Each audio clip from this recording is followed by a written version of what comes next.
2 years ago, someone's father wrote a book. It told the story of a man living in a world of cripples. This man, blessed with extraordinary powers, chose to help the weak and save lives. In the end, he brought peace to the world, but at the ultimate cost: his life. Our story begins in Wellston Private High School, specifically in the cafeteria. Today is special because the famous chocolate cake is being served. One lone slice of the legendary dessert sits unclaimed until two students start fighting over it. On one side, we have Remy. She tells Arlo to hand over the cake, since she saw it first. However, Arlo doesn't care. He coolly reminds Remy that it's his since he took it first. This answer only infuriates Remy, and she releases her powers. Electricity starts flowing through her body as she demands the cake back. Arlo doesn't hold back either and creates a barrier to block Remy's electricity. They both clash dramatically, and yes, all this over a slice of cake. Meanwhile, in the background, a boy nervously watches the scene unfold. At first glance, he seems concerned about the situation. But his real worry? Missing out on grabbing at least one slice of the cake. This boy is our protagonist, John. Right now, John is stuck in class, bored out of his mind like the rest of his classmates. His thoughts wander back to the chocolate cake he missed out in the cafeteria when he notices Remy enjoying her slice next to him. His daydreams are interrupted when the teacher asks for a volunteer to solve a problem. John raises his hand. Is he about to show off his skills? Nope. He just wants to go to the bathroom. This clearly annoys the teacher. But he still lets him go. Before leaving, a classmate mocks John, but one piece of chalk thrown by the teacher decides to intervene. Well done, sir. You have my respect. On his way to the bathroom, John starts noticing a soft rumble coming from the other side of the wall. Great is his surprise when he sees a red-haired guy piercing through the structure of the building. Despite the chaos, and with his life at risk, John asks the injured classmate if he's okay. The red-haired guy stands up as though nothing happened, and we can finally see who threw him through the wall. Ison, an orange-haired guy with a not-so-happy expression, is the culprit of this chaos. And what caused this clash? A fight over a pen. First a chocolate cake and now a pen. Why am I not surprised? Despite his injuries, the red-haired guy decides to fight back, charging energy between his hands and releases a powerful beam. At this point, the only thing John can do to preserve his life is run and find another way to the bathroom. Good call, John. Otherwise, the story would have ended right here. John's life might seem very ordinary at first glance, but there's one big problem. In a world where abilities mean everything, he was born without one. John finally escapes the chaos and finds what he thinks is a safe path to the bathroom, or so it seemed. Just outside the bathroom door, he comes across two students. One of them is bullying the other, throwing punches as the victim cowers. John hesitates for a moment, watching the scene unfold. Despite being powerless, he decides to step in, before the situation escalates any further. With surprising courage, John pushes the bully back and firmly tells him to keep his hands to himself. The bully freezes, momentarily surprised. But then he looks at John, and his expression shifts completely when he realizes the school cripple was playing to be a hero. The sneer quickly turns into aggression as he lunges at John, ready to remind him of his place. The bully might be fast, but John is even faster. With a swift move, he deflects the bully's attack and counters with a perfectly aimed right jab to the bully's face. The force of the punch leaves the bully stunned. He clearly was not expecting this outcome. Then John notices something unsettling. A faint purple glow begins to emanate from the bully's body. His skin hardens, turning into stone, and his gaze becomes cold and menacing. John is unsure on how to handle this. He has already seen students nearly destroy each other over trivial things. But this is different. His life might actually be at risk.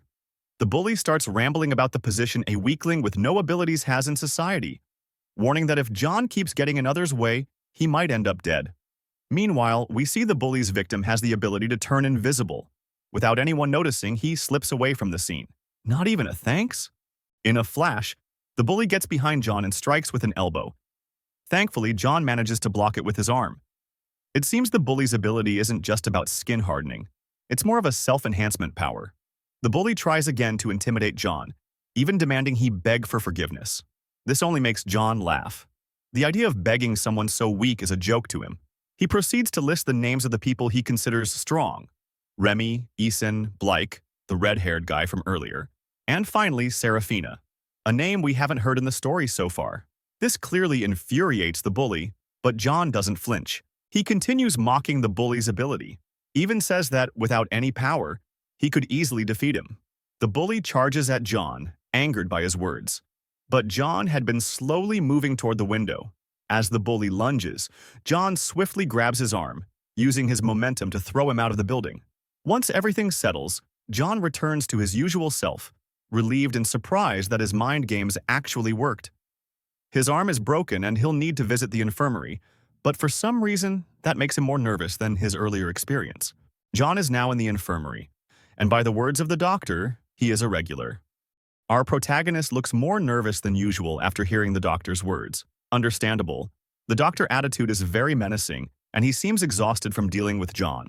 At this point, he might even do more harm than good. The doc hands him a medicine to heal his arm. At least he's glad John pissed off only the stone guy and not one of the higher ranks of the school. Otherwise, not even the medicine would save him. John is about to leave, but one hand on his shoulder stops him. He won't go anywhere until the medicine takes effect. Meanwhile, on the rooftop of the school, a purple-haired girl is spending time chatting with someone. Her expression is very stoic until the person on the other side of the conversation asks her for help, which makes her smile slightly.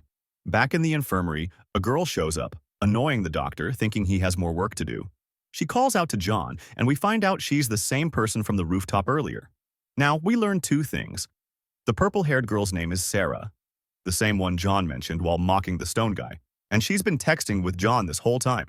John was going to stay at least 3 hours in the infirmary, and he was desperate to have some company.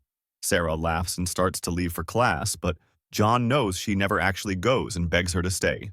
They spend time in the infirmary scrolling through their phones until John suddenly bursts out laughing like a maniac. Sarah asks him why he's acting like that. Wrong move, Sarah. This only makes John reveals the marvel contained on his phone. His score in Slappy Pig, but Sarah is not even impressed since her record is even higher.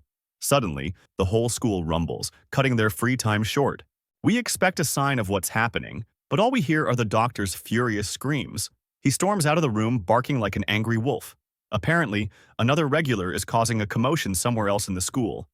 Before leaving, he warns John, "You better be here when I get back." John agrees, mentioning that he'll wait there with Sarah. The moment the doctor is out of sight, both of them decide to leave, completely disregarding his menacing words. Outside of the school, we encounter the rock boy again. His irritation hides any sign of pain. His mind is clouded with thoughts of revenge against John, and by sheer coincidence, he appears right in front of him. Coming out of his hideout, the rock boy grabs John by the shirt and looks ready to start another fight. Yep, this guy never learns. However, this time John isn't alone. When the rock boy notices Sarah standing with him, his fighting spirit vanishes. Sarah only needs to say a couple words to make the bully shake like jelly. He tries to act tough, but it's clear how shaken he really is. Sarah grows tired of his rambling and, without moving a muscle, throws the rock boy around like a rag doll. The force of the throw is so great that he slams into the wall and his ability starts to fade. Not tired of being beaten twice in a row, the bully tries to strike Sarah, but she dodges effortlessly, and with a soft hit behind the neck, Rock Boy falls unconscious. Sarah then leads the way out of the school as though nothing happened. She seems very used to dealing with people like him. We go back inside the school where the doctor is dragging Blake and Eisen. It seems the rumble was caused by a fight between the two of them. The doctor gives them a stern lecture about their behavior between classes. Despite this, they can't help but fight again over a stupid pen, which only annoys the doctor even more. Amidst all the chaos, the doctor notices someone missing from the infirmary. His expression makes it clear. It can only mean one person. Meanwhile, in a cafe, John narrates his life-risking experience of defeating the rock guy by throwing him out of the window. Sarah ends up laughing and mentions that living constantly on the edge must be fun. John's expression changes slightly. He just wants to have a peaceful life. He thinks that fighting over everything isn't the right way to live. Sarah disagrees, saying there's no point in proving yourself to someone weaker than you. John argues back, saying that the stronger aren't always right and using force to back up your point is pathetic. This statement unintentionally hits a nerve with Sarah. It was expected. After all, Sarah was born strong, and as a high tier, she has no real understanding of the life of those beneath her, especially John's. Suddenly, the news interrupts their conversation. It is mentioned that a group called Ember has left many victims on their way, and the last one was a vigilante. And apparently, that group's next destination is the city where John lives. Sarah breaks the silence, stating that those self-proclaimed heroes or vigilantes should mind their own business if they don't have the strength to back it up. On the other hand, John thinks they were just trying to help others. Let's take a step back, a year into the past, when John first transferred to Wellston Private High School. Countless sleepless nights, hours of studying, grueling exams. John did everything he could to get into Wellston, hoping that it could be different. A kind girl called Elaine approaches John trying to spark an innocent conversation between classmates. Everything flows smoothly until the word ability comes up. The room falls into an eerie silence. Everyone waits, eyes on John, eager to hear what the new guy's ability is. John tells the truth, feeling no reason to hide it, especially from someone who seems kind. But the moment the girl hears his answer, her mask falls off. Her true attitude surfaces. Disgust, pure and unfiltered, as she realizes she just wasted her time talking to a weakling. The rest of the class follows suit, hurling insults at him without hesitation. Outside the classroom, things don't get any better. Two guys pick on him, ready to show him his place. It's at that moment that John sees Sarah for the first time. Desperate, John calls out to her for help, clinging to the hope that someone might step in. But Sarah doesn't even glance his way. She walks past him without a care in the world. Reality hits John like a bucket of cold water. The flashback ends, and we find ourselves in John's bedroom. His peaceful sleep is rudely interrupted by a mysterious call, and he's not happy about it. Sarah is on the other side of the call. She wants John to join her on a trip to the mall. John tries to get out of it, mumbling something about needing to clean his house. But before he can hang up, there's a knock at the door. Sarah is already there. John opens the door and Sarah, all innocent, offers to help him clean. But as she steps inside, she notices something curious. Everything in the house is spotless. Except for one thing, a pair of fighting gloves sits on the floor. Sarah picks them up, and with that, their plans are set in motion. At the mall, John and Sarah spend their time searching and trying on some clothes. John is surprised at how quickly Sarah finishes her shopping.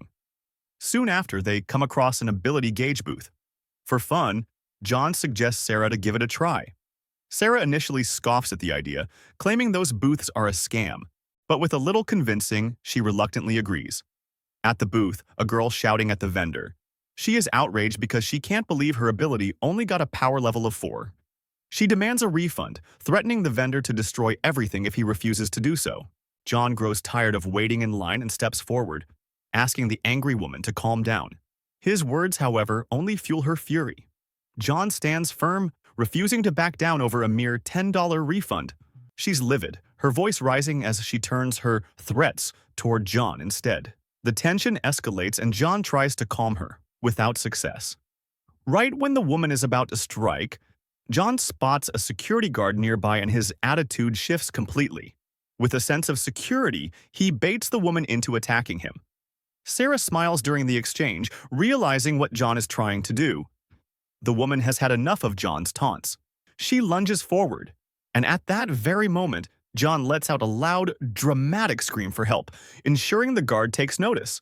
The guard intervenes immediately, grabbing the woman before she can land a blow. He demands an explanation. The woman pretends to be the victim. She points fingers at the ability booth vendor, blaming him for her rage. Without hesitation, the guard marches over to the vendor and orders him to refund her money. To John's frustration, the guard even threatens the vendor, giving him an ultimatum. This attitude annoys John. It's the same everywhere he goes. The strong always forces its way with bare force. Once the woman finally leaves, Sarah steps up to the ability gauge booth. The vendor seems nervous but processes her request. Moments later, the results appear. The vendor is surprised since Sarah got an ability level of 8, which means she is really strong. And as a reward, she receives a plush teddy bear. The vendor turns to John next, offering to measure his ability too. John waves it off, laughing nervously since he has no ability. The pair exits the mall, and the streets are already cloaked in darkness. John suggests taking a detour since the bus station is crowded and Sarah goes along with it. As they walk, Sarah teases John about his earlier antics. "I really thought you were going to start a fight back there," she says with a smirk. But the ending was anticlimactic, since he ended up screaming for help. John's thoughts are still wandering on the previous scene. The vendor was not wrong, but he ended up losing the money simply because he was weaker. Sarah tries to cheer him up, saying that at least he did not break his arm this time. Suddenly, John perceives a strange presence. His eyes dart around the dimly lit street, and without an explanation, he grabs Sarah and pulls her into a run. Sarah looks confused and doesn't understand why John is acting like that. They end up hiding in an alley. John reaches into one of their shopping bags. He pulls out a shirt and tosses it into the air. To their surprise, the shirt doesn't fall to the ground. It hovers, suspended in midair. "It's invisibility," John mutters, barely finishing his sentence before Sarah activates her power. The streets turn gray and time freezes. Moving forward with precision, she delivers a powerful kick to the space beneath the floating shirt before the world starts moving again. The guy flies away upon getting hit, and Sarah, looking noticeably drained, tells John to better get out of there. I wonder, where have we seen someone with an invisibility power? Outside of John's house, the streets are silent, shrouded in deep night, with no sound to be heard. John and Sarah return safely from the mall after their uncomfortable encounter with the invisible man. Sarah still can't wrap her head around what just happened. John dismisses it, suggesting it was probably someone trying to mug them, but he admits it was more than enough excitement for one day. Sarah watches John with a serious gaze, sensing something isn't quite right. Finally, she speaks, asking how he knew they were being followed. John waves it off, replying casually that it was just a gut feeling. Quickly changing the subject, he asks if she'd like to eat with him. Sarah declines the invitation, mentioning that it's pretty late and she should head back to her dorm. John reacts with alarm, clearly not expecting her to leave after what they had just experienced. Sarah remains stoic, assuring him that she can take care of herself. John reluctantly agrees, but insists she should stay the night, just in case. Sarah settles onto the sofa, her eyes falling on a lone book resting on the table. Its title reads, Unordinary, just like this manhwa. Ignoring John's questions from the kitchen, she picks up the book with quiet curiosity. John notices her holding it, a pinch of nervousness in his voice. Sarah asks how he managed to get his hands on a book that had been banned 2 years ago. John explains that his father gave him a copy since he had a few spares. Sarah reads the author's name on the cover and is surprised to learn that John's dad is the book's writer. She admits she's been interested in the book for a while, but since the ban, finding a copy has been nearly impossible. Curious, she wonders what made it so controversial that it vanished without a trace. John listens attentively, surprised at her level of interest in the topic. However, his expression darkens when she mentions rumors about the book being cursed, that readers, especially self-proclaimed superheroes, became delusional after reading it. John finally speaks, disagreeing with the notion that those superheroes were delusional. Instead, he argues, they understood the book's message. The world is flawed, and people should use their powers to bring balance and peace instead of serving selfish interests. With a faint smile, Sarah quips that he sounds like a vigilante. John finishes by inviting her to read it herself. Intrigued, Sarah decides to borrow the book. We find ourselves in an unknown location. A green screen displays a map with several marked positions. A mysterious voice asks for confirmation to mark the position of Target 93. Another voice approves the action. I wonder what they're planning. Meanwhile, back at John's house, both Sarah and John are asleep in the living room, but John seems troubled. His sleep is plagued by nightmares.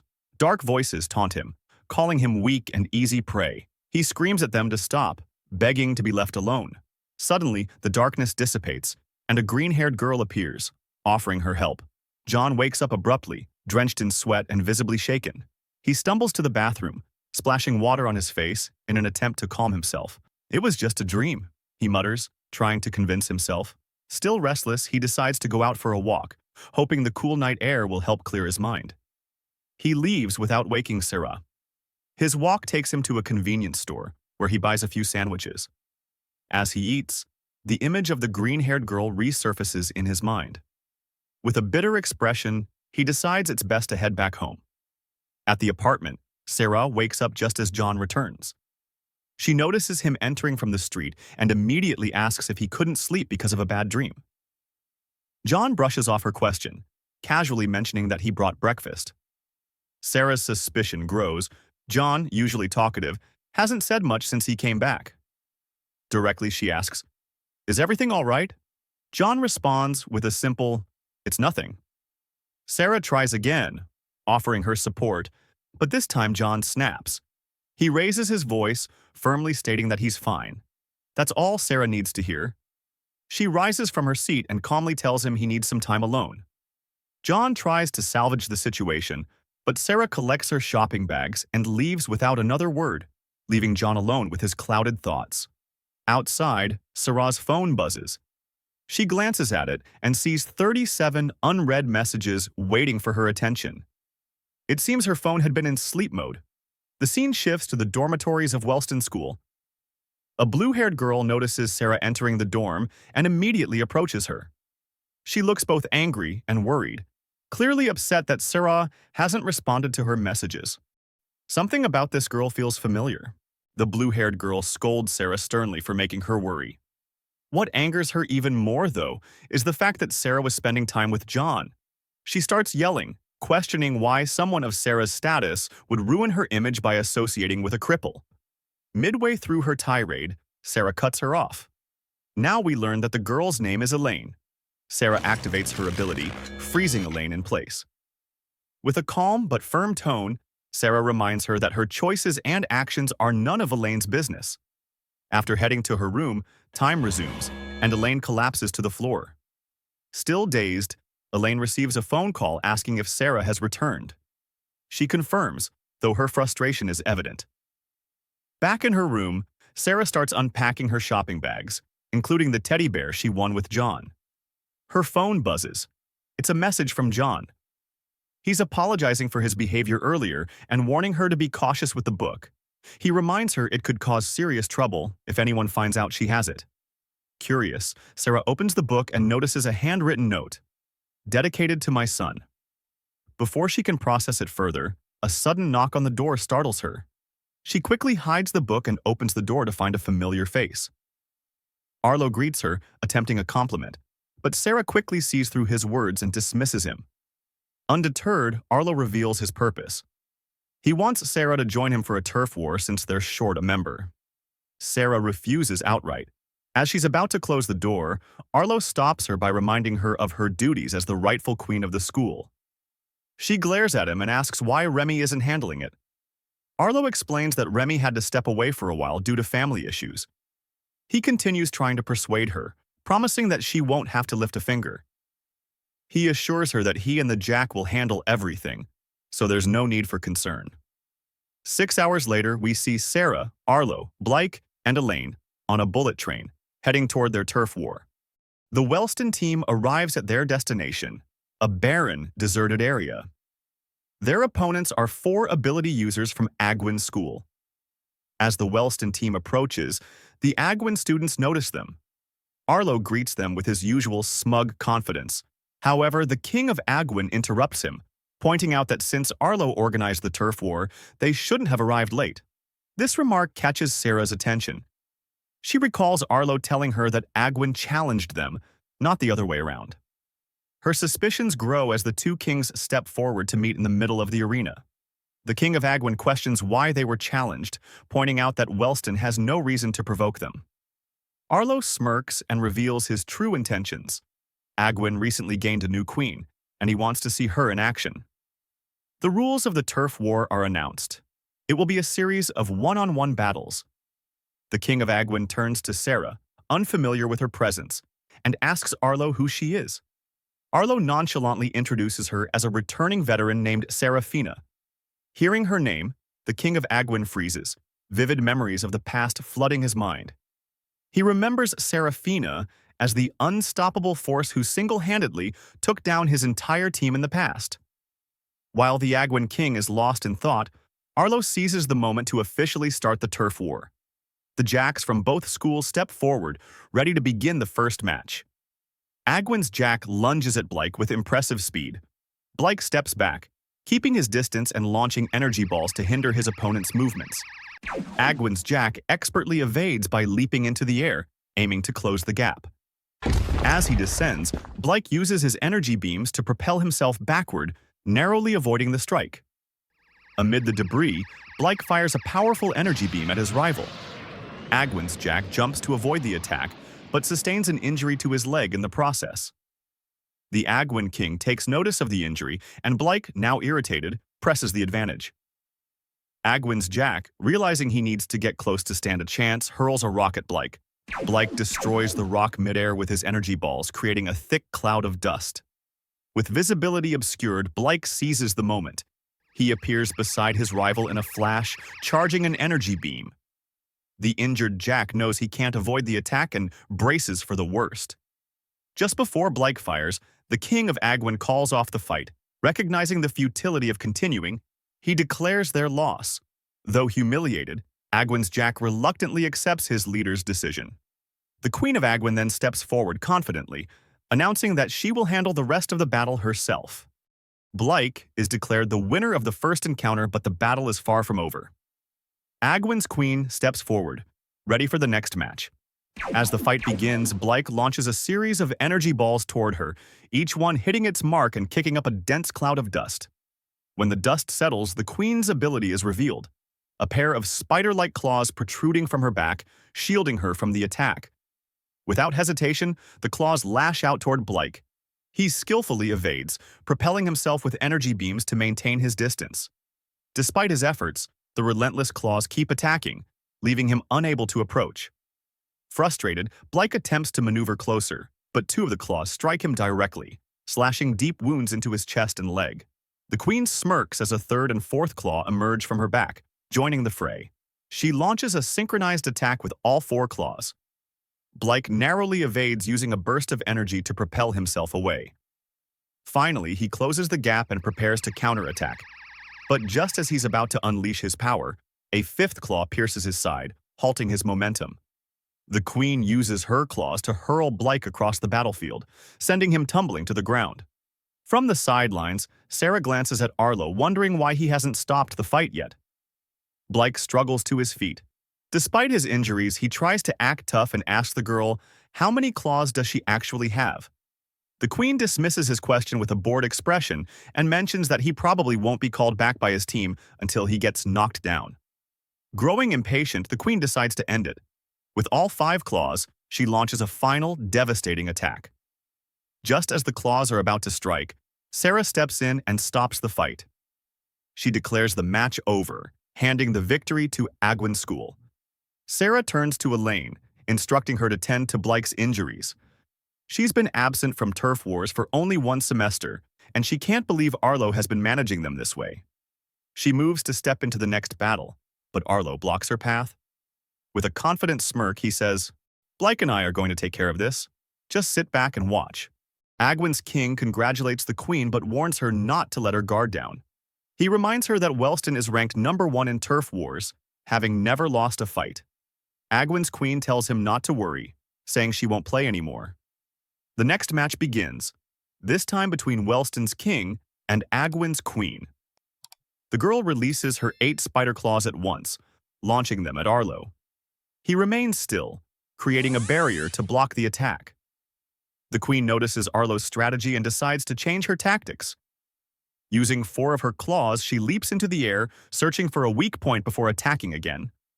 Arlo blocks her effortlessly, not even breaking a sweat. The queen begins to notice cuts appearing all over her body. Arlo's barriers seem to deflect damage. She tries to increase the distance, launching more attacks, but Arlo steadily walks toward her, blocking every move.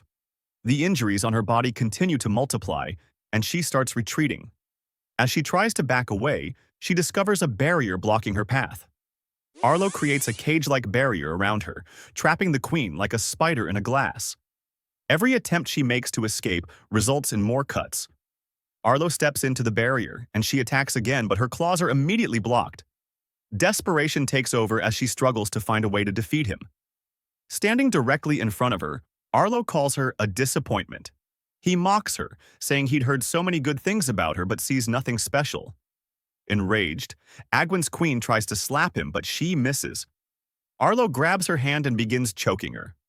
Agwin's king calls out to his queen, admitting defeat in the match. However, Arlo doesn't release her and continues mocking her attacks as weak. Agwin's king grows desperate, pleading for Arlo to stop, but he doesn't. Unable to watch any longer, Agwin's Jack rushes at Arlo, only to be immediately stopped by another barrier and end up full of scars. Arlo smiles at Agwin's king, knowing there's nothing they can do to save their teammate. But then, Sarah steps in and commands Arlo to stop. Arlo gazes at Sarah, thinking he won't take orders from someone who just returned to action. He tightens his grip on Agwin's queen. Sarah has seen enough. She activates her power.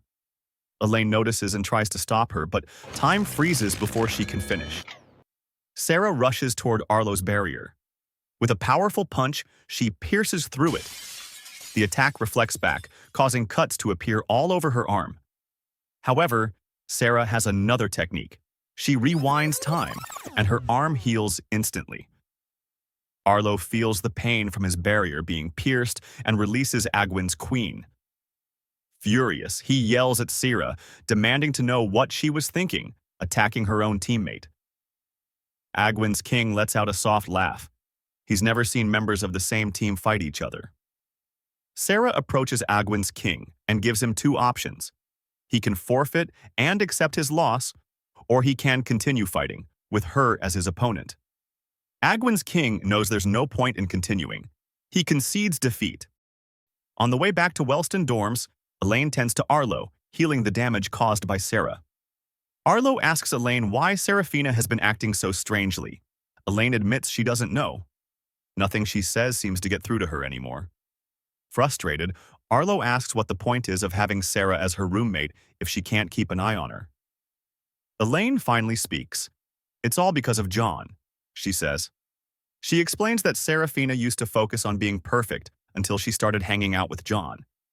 Now, Sarah is completely different from the person everyone once idolized.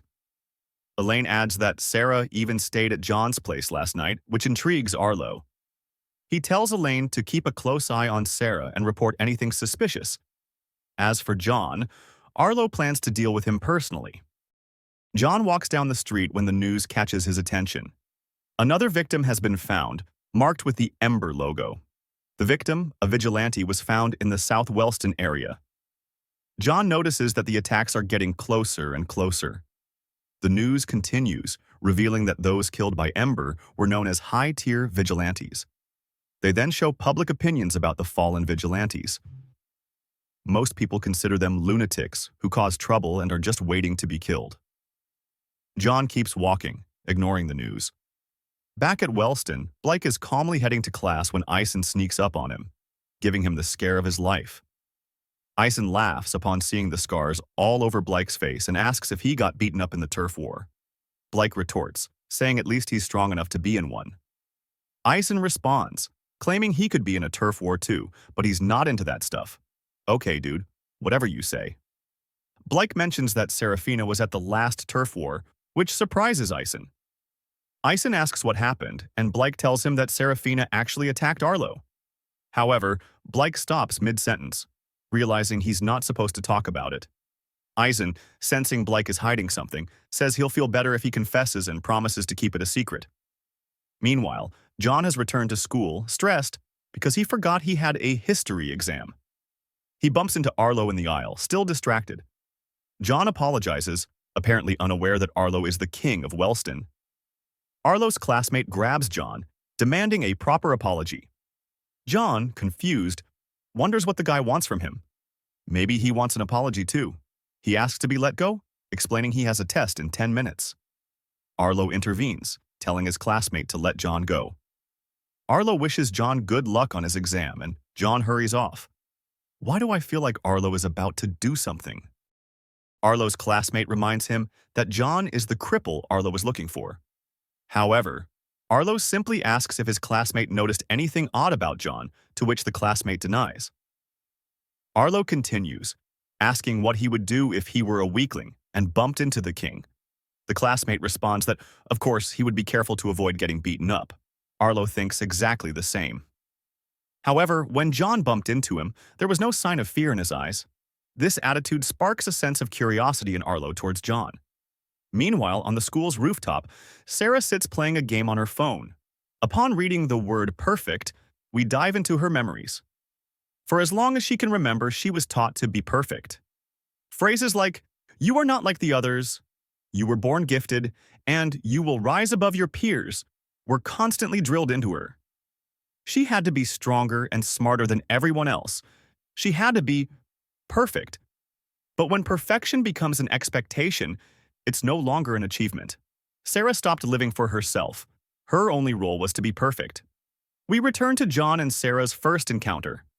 John, backed up against a wall, listens to his two bullies lecture him about hierarchy in Wellston until he notices Sarah. In his desperation, John calls out to her for help. The bullies laugh at him for not understanding his place. A weakling like him should never speak to the queen. One of the bullies gets frustrated by John's defiance and throws a punch. However, John manages to dodge it. At that moment, needles fired by the other bullies start hitting John. Sarah watches the scene unfold, and even she thinks two bullies against a cripple is overkill. Despite being a cripple, John avoids the bullies' punches and manages to land a knee to his stomach. John then uses the other bully's surprise to charge at him. He grabs him and tries to apply a hold, thinking he has a hostage to stop the other bully. But the other bully doesn't care and charges at John again. John, realizing his strategy failed, pushes his hostage toward the other bully and makes a run for it. As he's about to leave, John and Sarah lock eyes. John thanks her for not lifting a finger. Sarah is lost in her thoughts, still remembering the encounter with the cripple. The teacher calls her to collect her test, snapping her back into reality. A perfect score, as always. Her classmates voice their opinions aloud, saying that everything is too easy for her. However, they don't know that Sarah worked hard to be in this position. She walks down the aisle, hearing the expectations of other students, but they fall silent the moment they see her. In another aisle, two students mention that today they're serving the famous chocolate cake, and John can't wait to have a taste of it. In the cafeteria, John happily walks with a slice of chocolate cake in his hands. However, someone calls out to him. When he turns around, he sees Sarah again, but this time she's asking him to give her the slice of cake. John immediately refuses to follow the order. He doesn't care if she's the queen or whatever. He earned that slice and it belongs to him. Sarah extends her hand, her voice sharp as she threatens John, telling him not to make her repeat herself. John feels the weight of her presence. Nervously, he moves the cake toward her hand, but in his shaking state, he ends up dropping the cake. Sarah freezes for a second, trying to process what just happened. Her fury begins to boil, and she loses awareness of her surroundings. In a flash, she activates her powers and strikes John, sending him flying into a wall. She approaches him and gets down to his level. Snapping, she yells at him, complaining about how a cripple dares to humiliate her, someone who works hard every day. Her frustration keeps building. She slaps John, trying to understand how someone so weak acts as though he owns the place without understanding his position. At the end, it's not about the cake. She's angry because someone like John has more freedom than her. We return to the present, where Sarah is chatting with John about his failed exam. Serafina leaves the rooftop and hears the rumors about her fight with Arlo during the last turf war. It seems that Ison can't keep his mouth shut. Sarah continues to hear comments about her lack of respect for the rules and her appearance. But when the students notice her, the whole aisle falls into silence, and a smile creeps onto her face. For the first time, she feels truly happy, finally free from everyone's expectations. We are now at John's place. It seems that John was working out until somebody calls him. It ends up being his dad. Upon answering the call, his dad asks him how everything is going. You know, dad stuff. However, he also warns him to be careful since a group called Amber is causing trouble around his area. His dad really means it and tells John not to do anything stupid. I wonder what he means by that. The call ends faster than expected since John's dad's editor is calling him. At the Wellston dormitories, we see Sarah reading Unordinary, the book John lent her. She closes it and leaves it on the bed before heading out for a walk. When she's about to leave, she meets Elaine. Elaine cheerfully offers her a glass of orange juice made with fruit from her family's farm. Sarah accepts the offer, but says she'll have it later since she's about to leave. Sarah walks down the street thinking about the book's contents. It's a story about a man who protects a world full of cripples. How did someone come up with that premise? She wonders. She thinks John's father wrote the book to share his idea of a world where John could stand as everyone's equal. She recognizes that many people agree with that vision. That's why so many self-proclaimed heroes appeared, trying to emulate the hero of the book. It's no surprise the authorities banned the book since it goes against the structure of the current society. They feared how it inspired many high tiers to take action after reading it. But the world of the book and the real world share something in common. Only strong people have the power to influence reality. Back in Sarah's bedroom, we see Elaine leaving a glass of orange juice on Sarah's desk. As she turns to leave, she notices the book resting on the bed. Sarah returns from her walk and notices the orange juice on her table. She also notices the book on her bed and realizes she really messed up. On the other side of the bedroom, Elaine is researching the book. She finds a wiki about it and learns that the book is the reason so many vigilantes and self-proclaimed heroes started to appear. She continues her research and discovers several news articles about those superheroes being murdered. She gets frustrated because she doesn't know what to do and is scared that Serafina wants to become a vigilante. Elaine decides to call Arlo. Arlo picks up the phone, and Elaine tells him that Serafina is in big trouble. She explains that Sarah has a book called Unordinary and insists it can only mean bad news. Arlo tells her to calm down and stay focused. For now, he says it's better if no one else finds out about this. Back on the rooftop, John is talking to Sarah about his report card. From his attitude, we can infer that he failed almost everything. Sarah tells him not to freak out since there's nothing he can do about it. She then uses the moment to tell John that she cannot give him back the book. John immediately guesses that it must be because Elaine found it.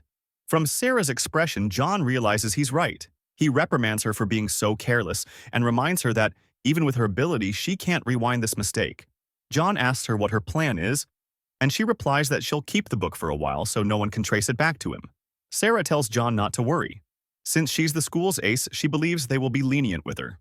John then asks her what she thought about the book. Sarah tells him that its content was absurd. However, she admits that some points are not fully clear to her and asks John for help. John starts by saying that he admires the hero of Unordinary because he listened to others and saw value in everyone. He continues, explaining that the core idea is that even the weakest people can have amazing ideas and they should be protected. With a proud light in his eyes, he says that if he were qualified, he would join the people trying to make that vision a reality. Sarah gazes at him and apologizes for the book, saying she didn't know it meant so much to him. John tells her it's okay since he has read it many times and needed a break from it anyway. In the library of the school, we find Blake reading a book. Everything is quiet until someone drops a mountain of books on the table. It's Remy, and she's upset about the number of exams she has to take at the end of the quarter. Blake is surprised. He didn't know Remy came back last night. Remy asks Blake to tell her if anything interesting happened last week. Blake mentions that they won a turf war, and he also adds that Sarah even substituted her as the queen.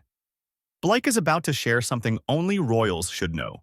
However, Remy interrupts him, saying everyone already knows that Sarah kicked Arlo's butt in the turf war. Remy is relieved that those two finally fought it out. However, she knows it's none of her business, despite Blake saying otherwise. Remy understands that her position as the queen is only because Sarah doesn't want it. She's aware that her level is far below theirs, and trying to stop them would probably get her killed. Blake then asks Remy why she left so suddenly. Remy's attitude changes and pain fills her eyes. She finally reveals she attended a funeral. Her brother was murdered. Meanwhile, we see John in his classroom. He looks really thoughtful. He starts remembering some kids laughing in front of him. A younger John, beaten and bruised, glares at them with fury. A hand extends toward him, offering help. It's the green-haired girl again. Suddenly, the teacher's voice snaps John back to reality. He stands up and collects his grade report, and it's not as bad as he was expecting. Elsewhere, Arlo is walking down one of the school aisles. He's surprised that Sarah managed to get a copy of Unordinary. He wonders if her recent behavior is influenced by the book. Suddenly, John bumps into Arlo, scattering all his papers.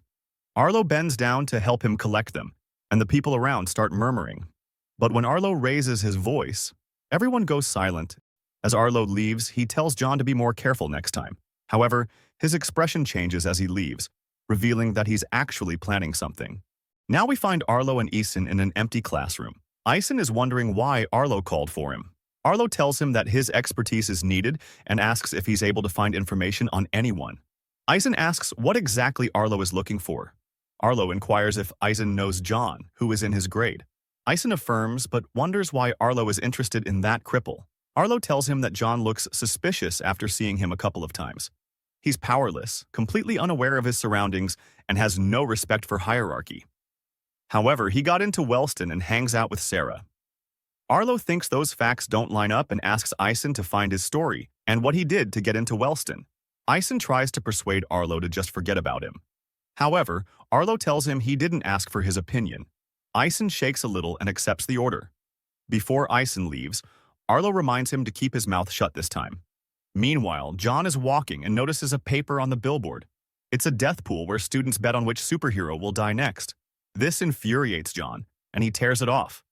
With the paper in his hands, he wonders what kind of people would do that.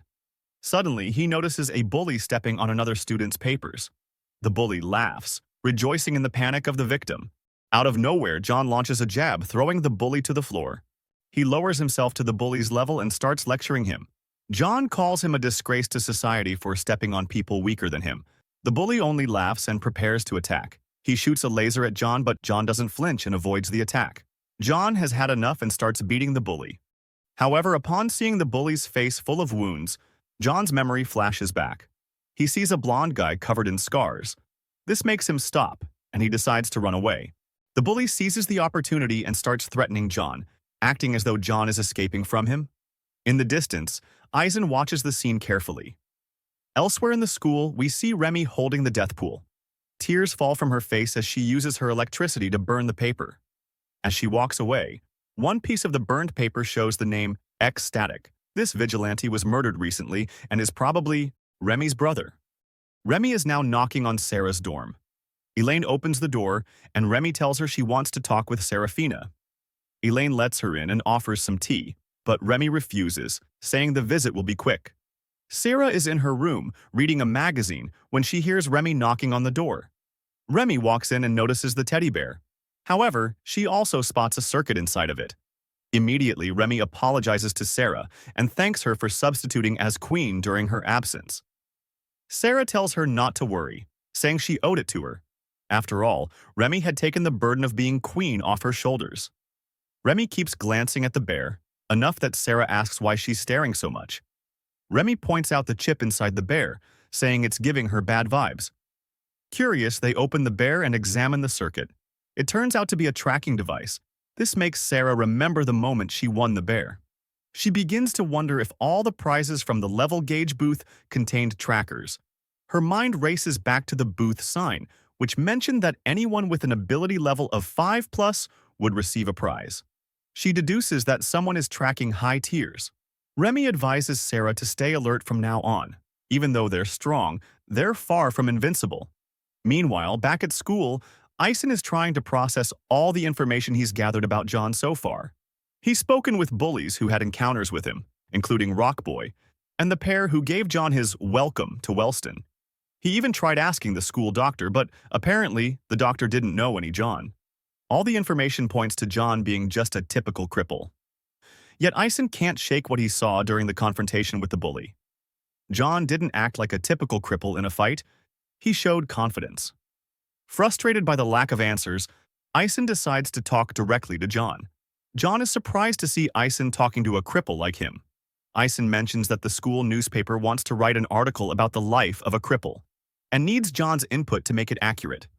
John shrugs and accepts, but says maybe later. His class is about to start. Ison, thinking John is joking, presses on saying that the interview can't wait. Ison takes John into a classroom and invites him to take a seat. John emphasizes that he was practically dragged there against his will. Ignoring the comment, Ison insists he sit. Ison explains that he's writing the article to bring attention to the struggles of low tiers and urges John to speak with full honesty, holding nothing back. John is surprised and happy at the comment, unaware of Ison's true intentions. The interview begins with Ison asking where John is from. John replies, New Boston, surprising Ison since it's quite far from the school. Ison then asks if that's where he went before transferring, but John corrects him, saying he was homeschooled and Wellston is his first real school. So, what made you switch? Ison asks. John explains that he was curious to see what a real school was like, but his dad had been a bit protective of him, which delayed his chance until now. Ison continues, asking how his experience at the school has been so far. John responds that it's been pretty bad, to say the least.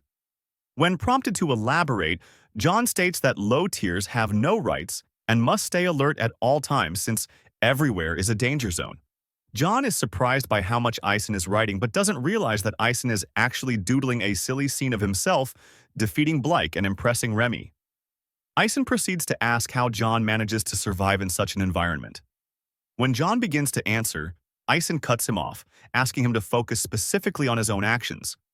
John explains that he tries to walk on the edges of the hallways and stay quiet to avoid drawing attention to himself, though Eisen suspects he's lying. John eventually says the article should emphasize the importance of accepting people's differences. However, Eisen abruptly stands up, cutting John's speech short. Eisen reminds John that he still has many questions left to ask. He asks how John chose Wellston as his school. John replies that Wellston has one of the best academic programs in the nation. Feeling uneasy, John notices that the interview has shifted into more of an interrogation. Eisen comments that Wellston is also renowned for its high-tier abilities, making it a risky choice for a cripple like John. John admits that he assumed academics would be more valued than fighting, but Eisen dismisses this as short-sighted, although expected from someone inexperienced in such environments.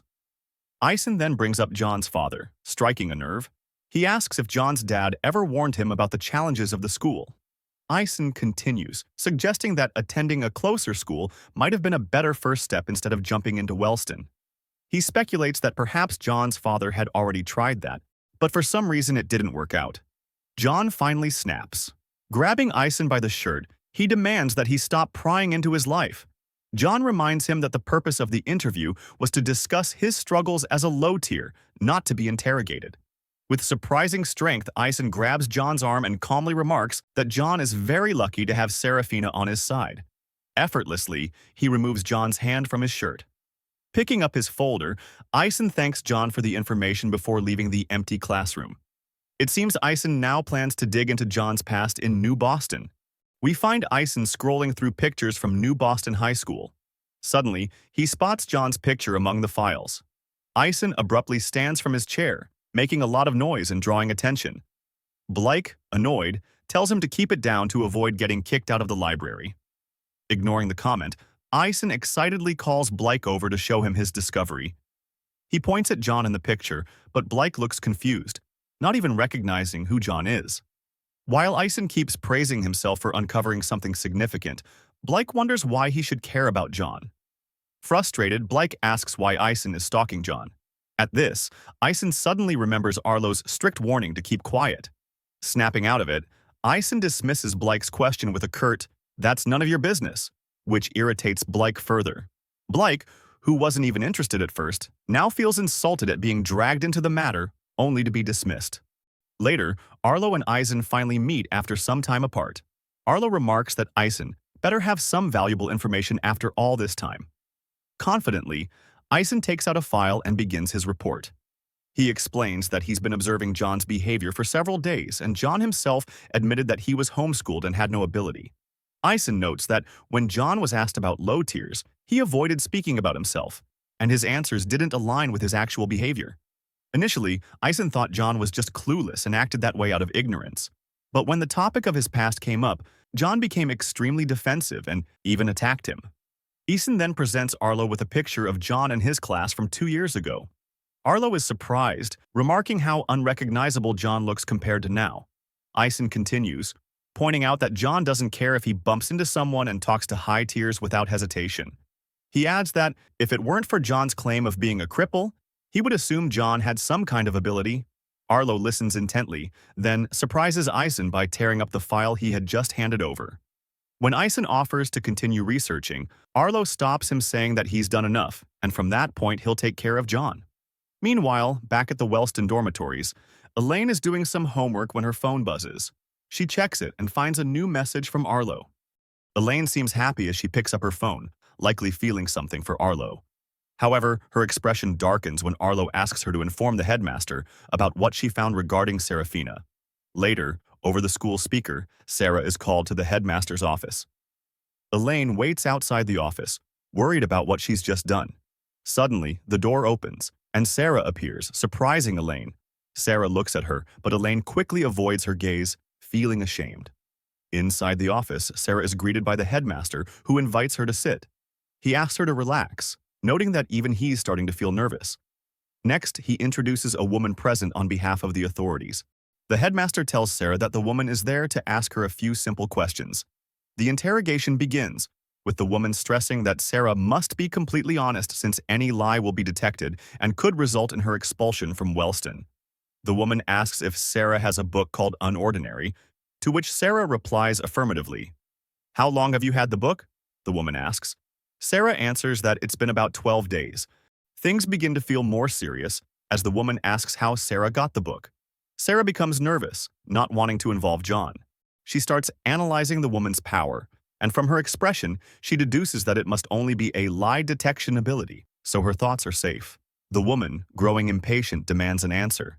Sarah finally speaks, explaining that after leaving the mall, she felt like she was being followed by an invisible entity. After confronting it, she ran off with all her might. When she returned to her dormitory, the book was already in one of her shopping bags. The woman has been using her power while Sarah spoke and didn't detect any lies. She continues, asking if Sarah was with anyone when the incident happened.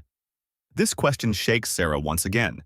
Before she can answer, the headmaster intervenes, stating that they should focus only on asking relevant questions, as their students' time is valuable. The woman presses on, asking where the book is now. Sarah responds that she destroyed it. "Did you read it?" the woman asks. Sarah answers yes. Finally, the woman asks what Sarah thought of the contents of the book. Sarah replies, saying that the message of the book was absurd. The woman seems relieved upon hearing that. She tells Sarah she can leave since she still needs to talk with the headmaster. Meanwhile, John is in class when his phone buzzes. It's a message from Sarah, asking him to meet her at the school gates. John rushes out and meets Sarah, who's carrying luggage. She explains that she was ratted out by Elaine and will have to leave the school for a month, heading back home. It seems the authorities were worried about the recent deaths of high tiers and wanted to ensure the book hadn't influenced her in any way. Sarah adds that John shouldn't worry because she managed to hide any trace of him from the lie detection woman. However, John scolds her for not taking the situation seriously. He tells her she should have told the truth, since the book was his. Sarah reassures him, saying the only thing that matters is that they both got through it relatively unscathed. John relaxes a little and ends up agreeing with Sarah. Sarah finally leaves, promising to text him once she gets home. John heads back into the school, unaware that Arlo is watching him with a menacing gaze. As John walks through the school, a familiar voice catches his attention. It's Rockboy again, still angry about their last encounter and eager to finish what he started with John. "Dude, you should really go to therapy or something." John rushes off, shouting that he's been mistaken for someone else. Rockboy chases him at full speed, while John tells him he shouldn't keep dwelling on the past and should just move on with his life. But John doesn't notice where he's heading, and soon finds himself at a dead end. Rockboy takes advantage of this, launching a powerful kick toward him. John manages to evade the kick, using the opportunity to push the bully and send him crashing to the ground. To make sure Rockboy stays down, John throws his notebooks at him before running off. John is running with all his might, knowing that if Rockboy catches up, he stands no chance. But in that moment, Rockboy leaps at him and grabs him from behind. Using his weight, Rockboy forces John to the ground and pins him there. With Sarah no longer around, Rockboy seizes the moment to take his revenge. In the infirmary, the doctor is surprised to see John back so soon. The doctor laughs, mentioning that it hasn't even been 4 hours yet, and John already has a black eye and a broken arm. He adds that he's in such a good mood because he had made a bet with another teacher about how long it would take John to break something, and he won. However, the doctor jokes that if John had taken longer, he would have strangled him himself. John rests on one of the infirmary beds, his phone buzzing beside him. He checks the screen. It's a message from Sarah. She tells him she just got off the plane, which brings a smile to his wounded face. After a while, John checks his arm and notices that it's completely healed. He compliments the doctor's tonics, saying they're getting better each time. With a menacing tone, the doctor thanks John for making him practice preparing the tonics every single day. John leaves the infirmary, his arm healed, but as he walks through the hall, 3 guys notice him. They start eyeing him with ill intentions. One of them, a purple-haired guy, shoves John against a wall, mocking his previously wounded appearance. The purple-haired guy mentions that there's a rumor going around school saying that Serafina has been suspended for a month. He then asks John to help them with target practice after school, since John clearly has nothing better to do. John notices a dark aura lurking just around the corner, and his attitude shifts immediately. He mocks the three guys, calling them weaklings who won't even be able to land a single hit on him. Irritated, the purple-haired guy demands that John watch his words. John, not caring, simply replies that the guy's breath reeks. Suddenly, a hand grabs the purple-haired bully, making him nervous. The doctor appears, threatening the bullies, mentioning that he has a date tonight. He warns them that if anyone makes him work overtime, he'll take care of them personally. John starts laughing softly, but the doctor's irritation grows. He adds that his threat applies to John as well. Finally, the doctor leaves, threatening them once more and saying he'll keep an eye on them.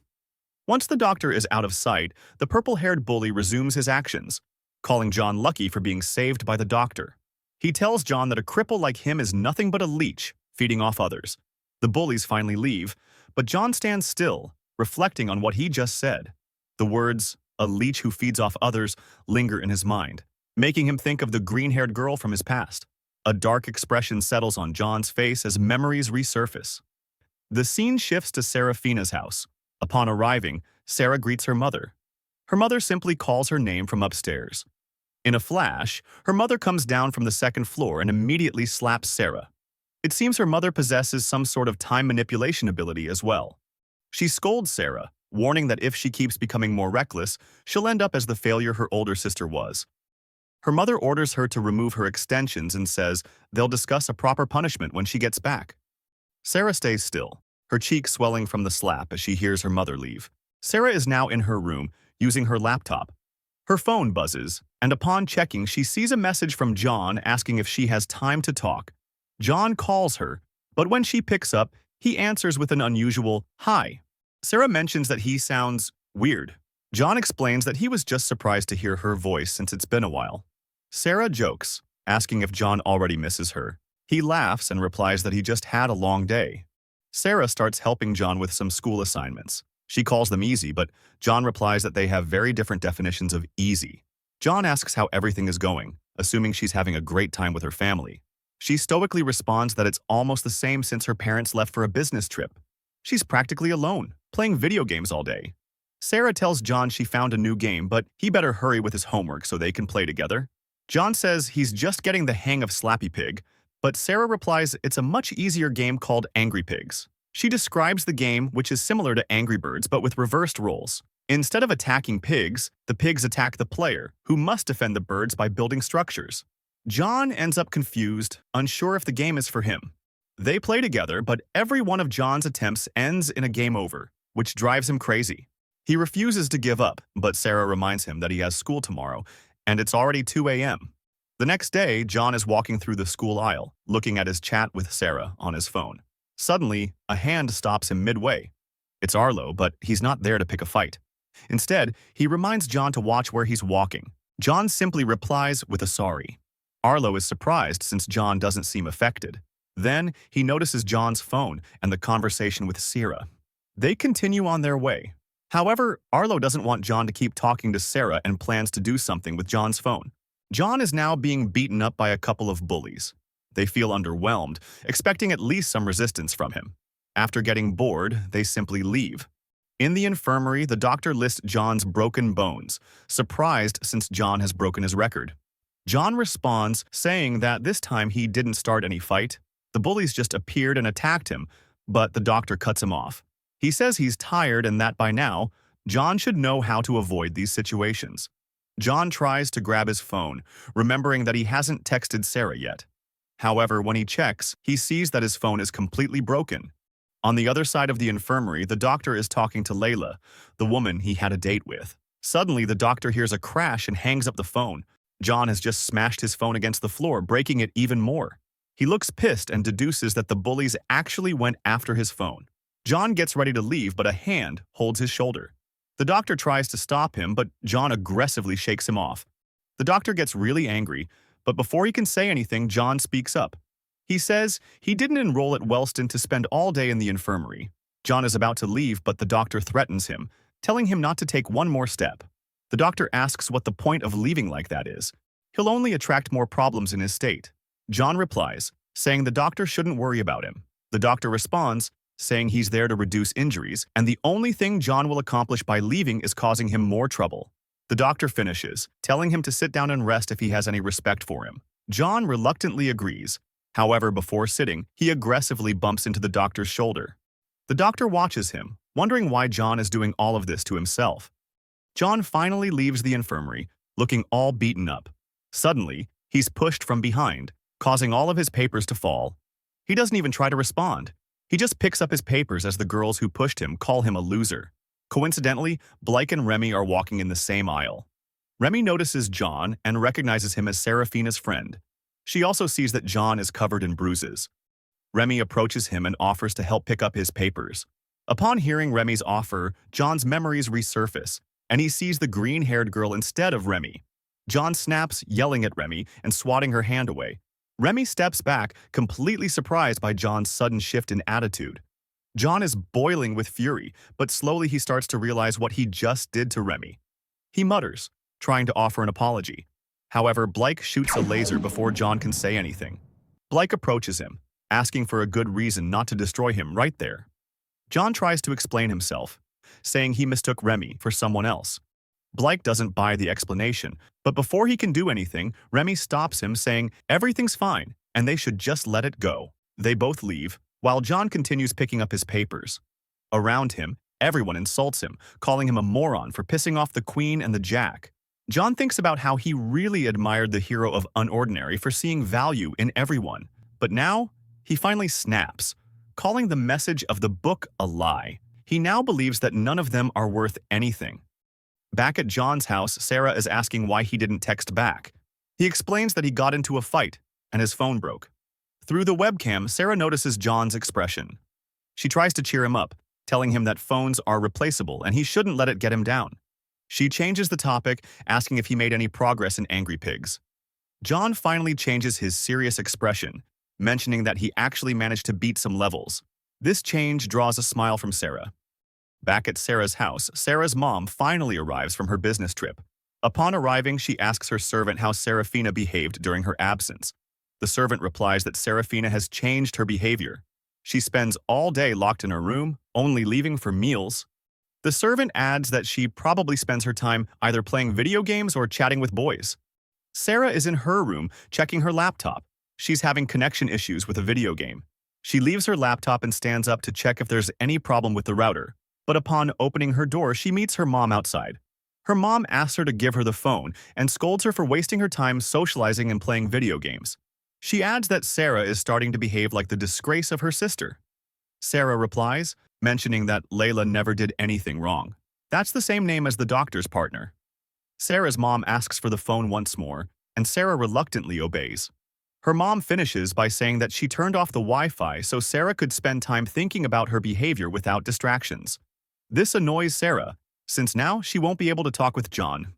Back at John's house, he arrives tired and full of bruises from school.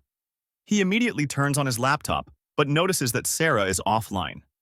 He decides to play some more Angry Pigs while he waits for Sarah. After a few failed attempts at the game, he notices that Sarah is still offline and wonders where she could be. At Wellston School, John is walking with his lunch on a tray. Suddenly, a bully calls him from behind, ready to make him lose all his food. John doesn't flinch and responds with an elbow to the bully's face.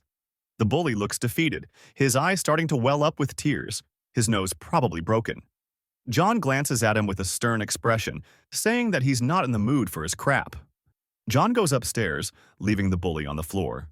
Upon opening the rooftop door, he notices that he's not alone. Arlo is standing there, likely waiting for John. John asks him what he's doing on the rooftop. Arlo glances at John's expression and notices that it's the same one from the picture Ison gave him from 2 years ago. Arlo replies, saying that he should be the one asking John the same thing.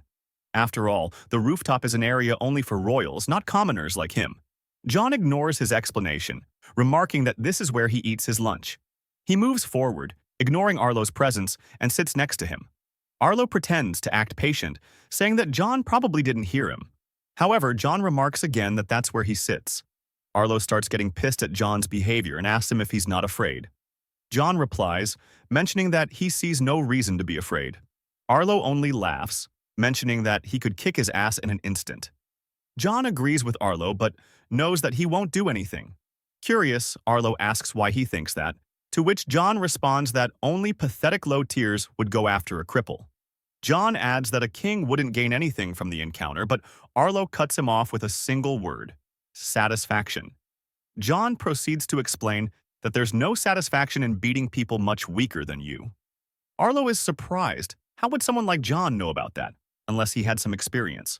Arlo bends down to get to John's level and tells him that there's someone completely useless, yet he talks back to him and dares to walk and sit in his place. He asks John, face to face, if you were king, what would you do about someone who's really ticking you off? John answers, saying that he should be grateful, surprising Arlo. He continues, saying that Arlo must be doing a great job since there's only one person he cannot keep in line. After all, a king is nothing if his subjects refuse to follow him. John stands after finishing his food and leaves.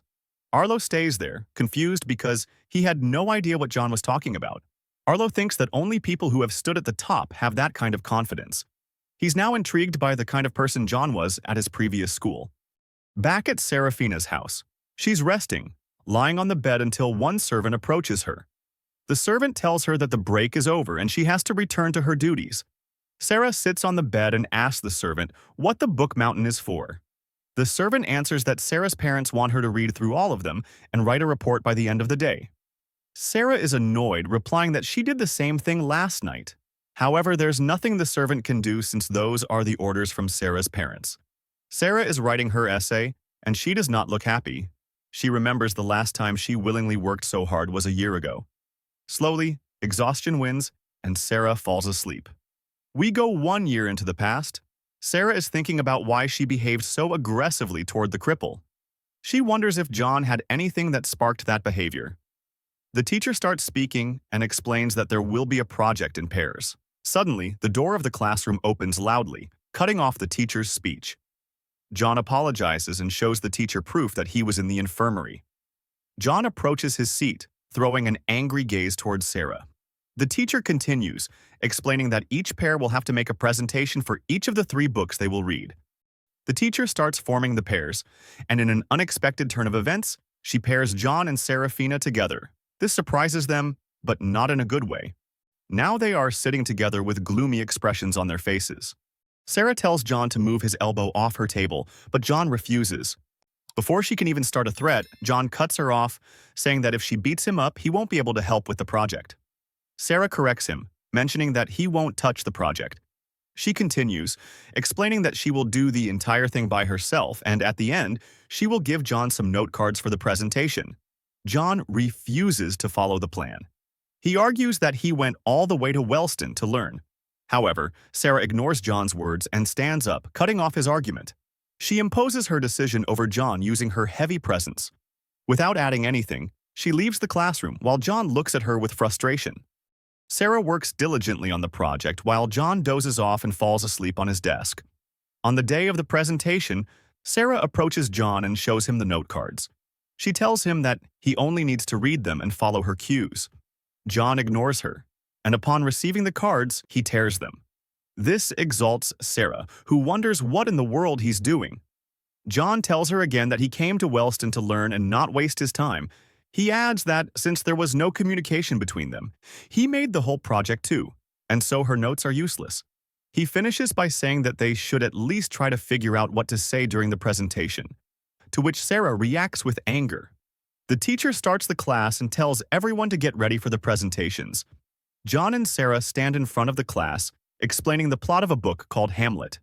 So far, everything goes smoothly, and now she gives John his turn to talk. She will give him one and only one opportunity. John starts giving more details about the book with confidence in his words.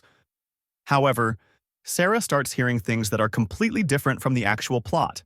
Sarah, frustrated, wonders if John even managed to read the latter half of the book. Sarah finally receives her grades, a B-. For her, that grade is a low blow to her image.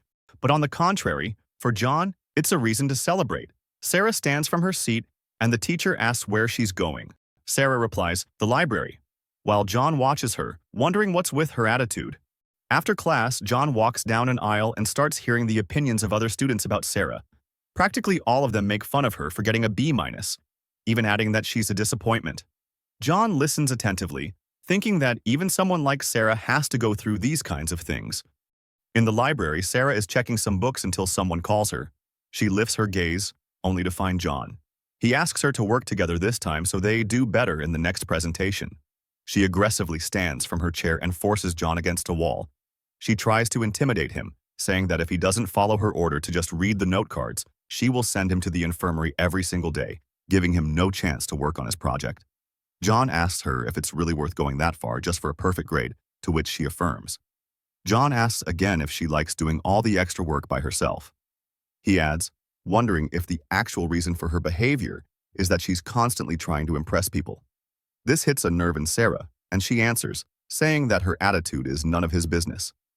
John strikes back, saying that he will continue doing his part of the presentation, and if he ends up wounded, she can consider the whole project a failure. Sarah does not hold back and promises to make John's life into a nightmare. With a sarcastic expression, John mentions that he's a cripple and there's nothing she can do to make his life more miserable. Sarah continues, stating that if John had followed her plan, they would have gotten an A without having to talk to each other. She's still furious, seeking an explanation for why he doesn't listen to what she says. "Because I don't want to," John replies, surprising Sarah. He adds that others' opinions mean nothing to him, even as a cripple. That is because before going to Wellston, John had already decided that he would live his life the way he wants. Sarah is shocked upon hearing John's answer, still with an angry expression all over her face. It is already night at the Wellston dormitories. Sarah lays on her bed, unable to sleep. Her thoughts kept circling back to John's words about whether all her effort was worth it just for grades and the approval of others.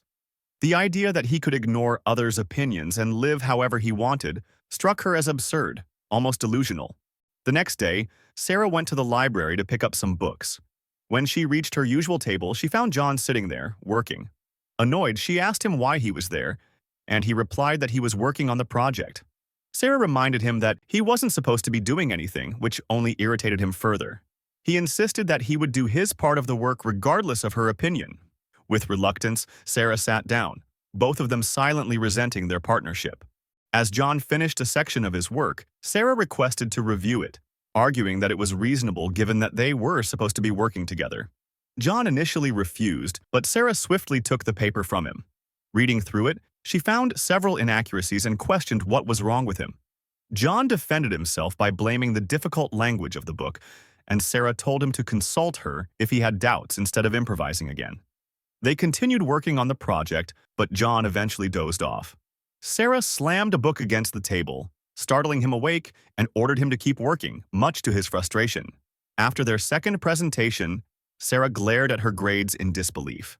It was an A-, which felt like another failure to her. She couldn't understand why she kept falling short. In contrast, John was thrilled.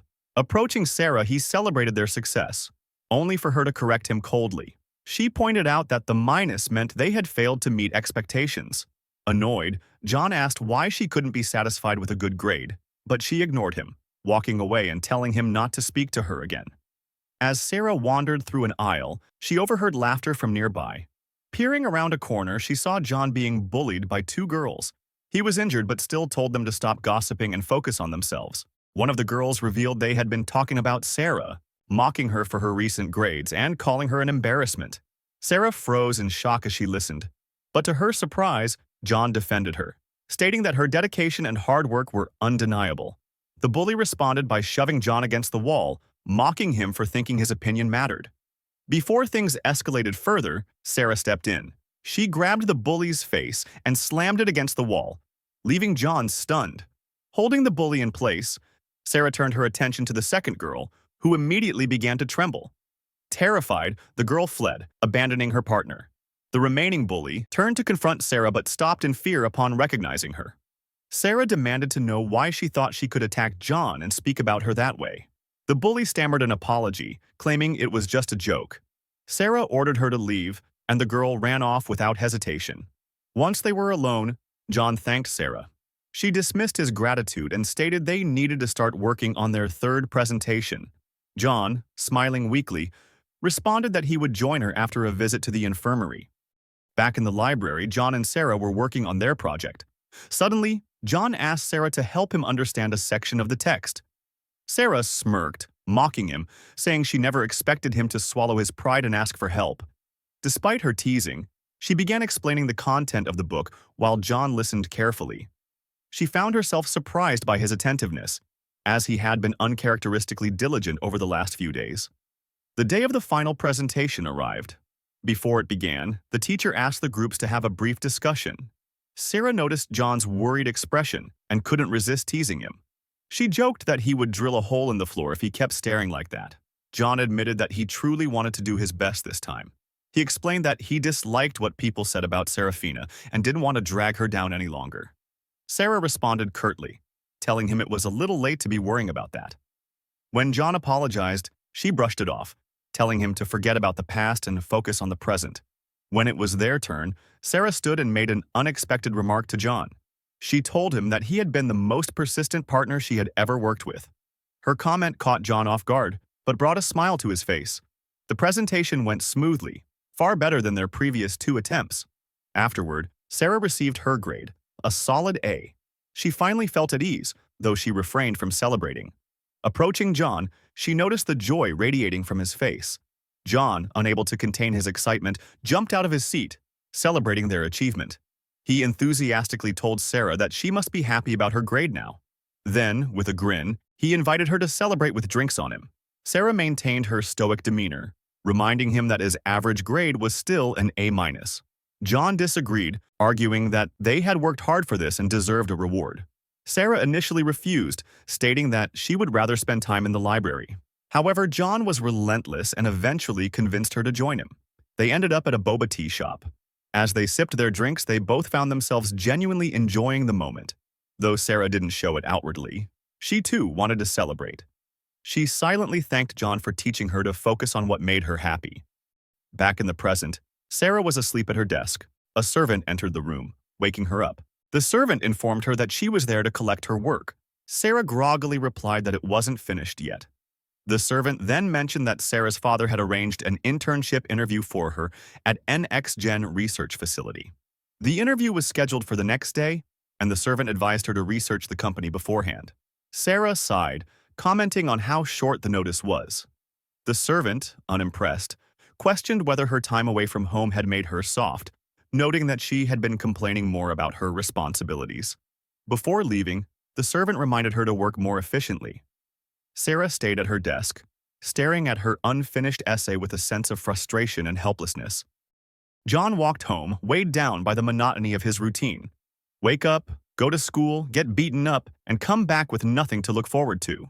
He couldn't help but wonder why he had to endure it all, questioning the point of the endless cycle. When he arrived home, he let his jacket and bag fall to the floor without a second thought. Frustration boiled over, and he lashed out with a powerful kick at the punching bag in the corner. The bag swayed violently, but it wasn't enough. He began throwing punch after punch, venting his anger on the worn leather. Everyone felt worthless to him. The weaklings who couldn't stand up for themselves and the so-called elites who only used their power for selfish and petty reasons. He was sick of people who thought they could do whatever they wanted simply because they had power. The image of the green-haired girl flashed in his mind. Someone he had once believed in, and now even she seemed like a disappointment. His strikes intensified, fists slamming into the bag until his knuckles burned. His breath came in raged gasps as he came to the bitter conclusion that everyone around him was worthless. But then a memory of Sarah surfaced, interrupting the storm inside him. Her image lingered in his mind and he began to relax, the anger dissipating as quickly as it had surged. His hands were raw and bloodied, trembling from the effort, and he finally collapsed onto the floor. Eventually, he sat up and turned to his laptop, scanning the screen for any sign of Sarah. She was still offline, and the silence gnawed at him. It had been a week since he'd last heard from her. He noticed that his dad was online and decided to call. His dad was surprised to hear from him through the laptop, and John explained he had broken his phone in an accident on the stairs.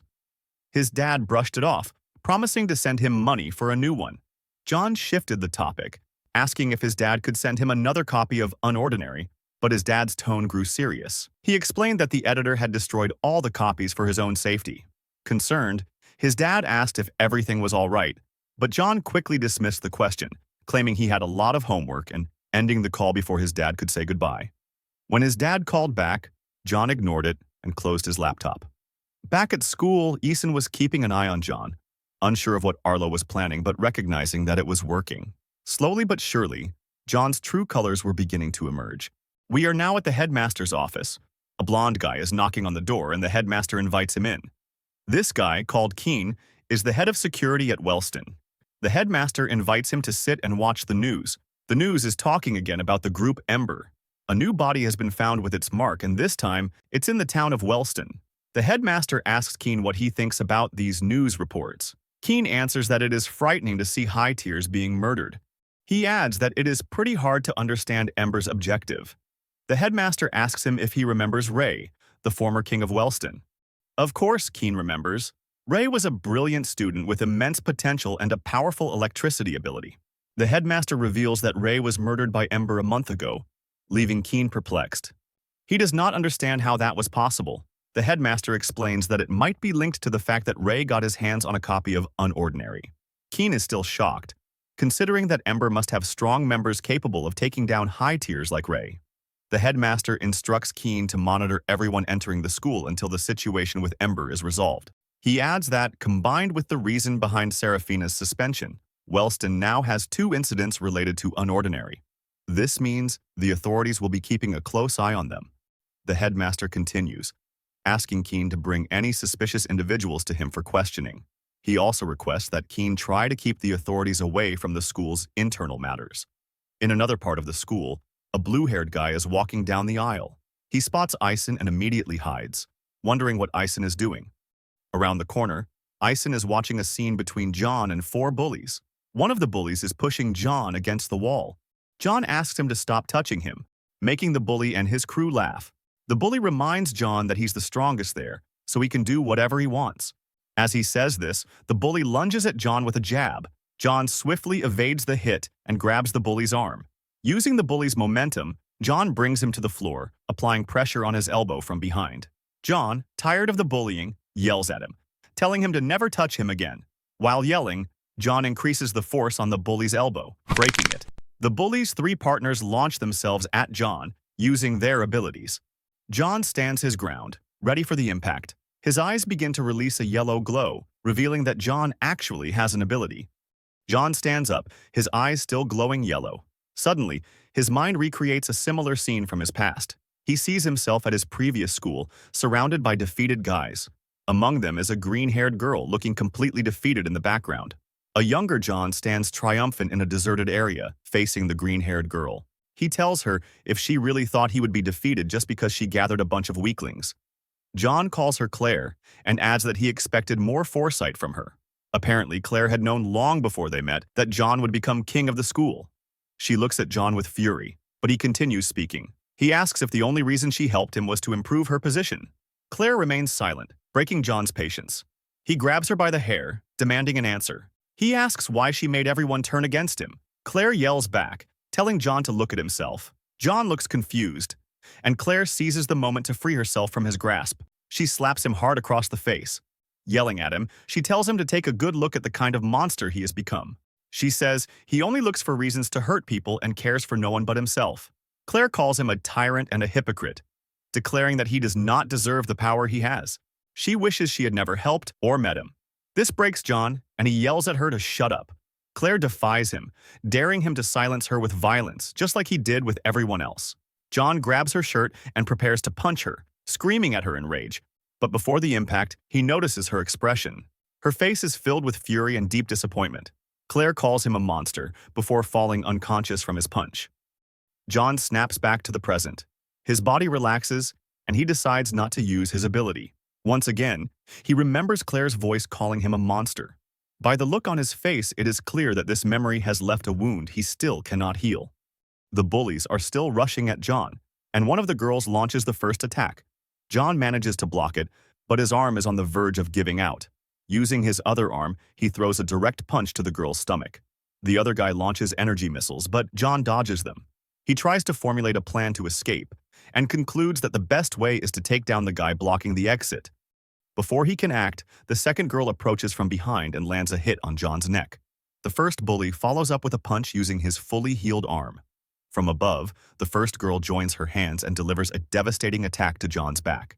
He collapses to the floor, bleeding, but the bullies don't stop. The first girl grabs John's head while the first bully prepares to continue the beating. The bully starts lecturing John, but John begins to lose consciousness and doesn't hear anything he says. This enrages the girl holding John's head, and she prepares to hit him again. Just as her punch is about to land, a barrier appears, reflecting the damage. Her arm bleeds heavily from the backlash. The second girl rushes over, asking what happened. She freezes upon realizing that her friend was stopped by Arlo's barrier. Arlo stands nearby, silently observing the scene. He approaches John while the bullies stammer, trying to explain themselves. Without a word, Arlo traps the bully leader in a barrier. The barrier starts shrinking, forcing the bully to bend over to avoid being crushed. Arlo places a foot on him and demands, "Who gave you permission to talk?" He then helps John to his feet. As they walk away, Arlo mentions noticing John's glowing eyes. He wonders why John prefers to be beaten, instead of using his power to fight back. We are now at the infirmary. Arlo is sitting next to John's bed, reading the school newspaper. He's focused on an article written by Ison about Ember. Arlo waits patiently for John to wake up. Meanwhile, John seems to be having a nightmare about his past.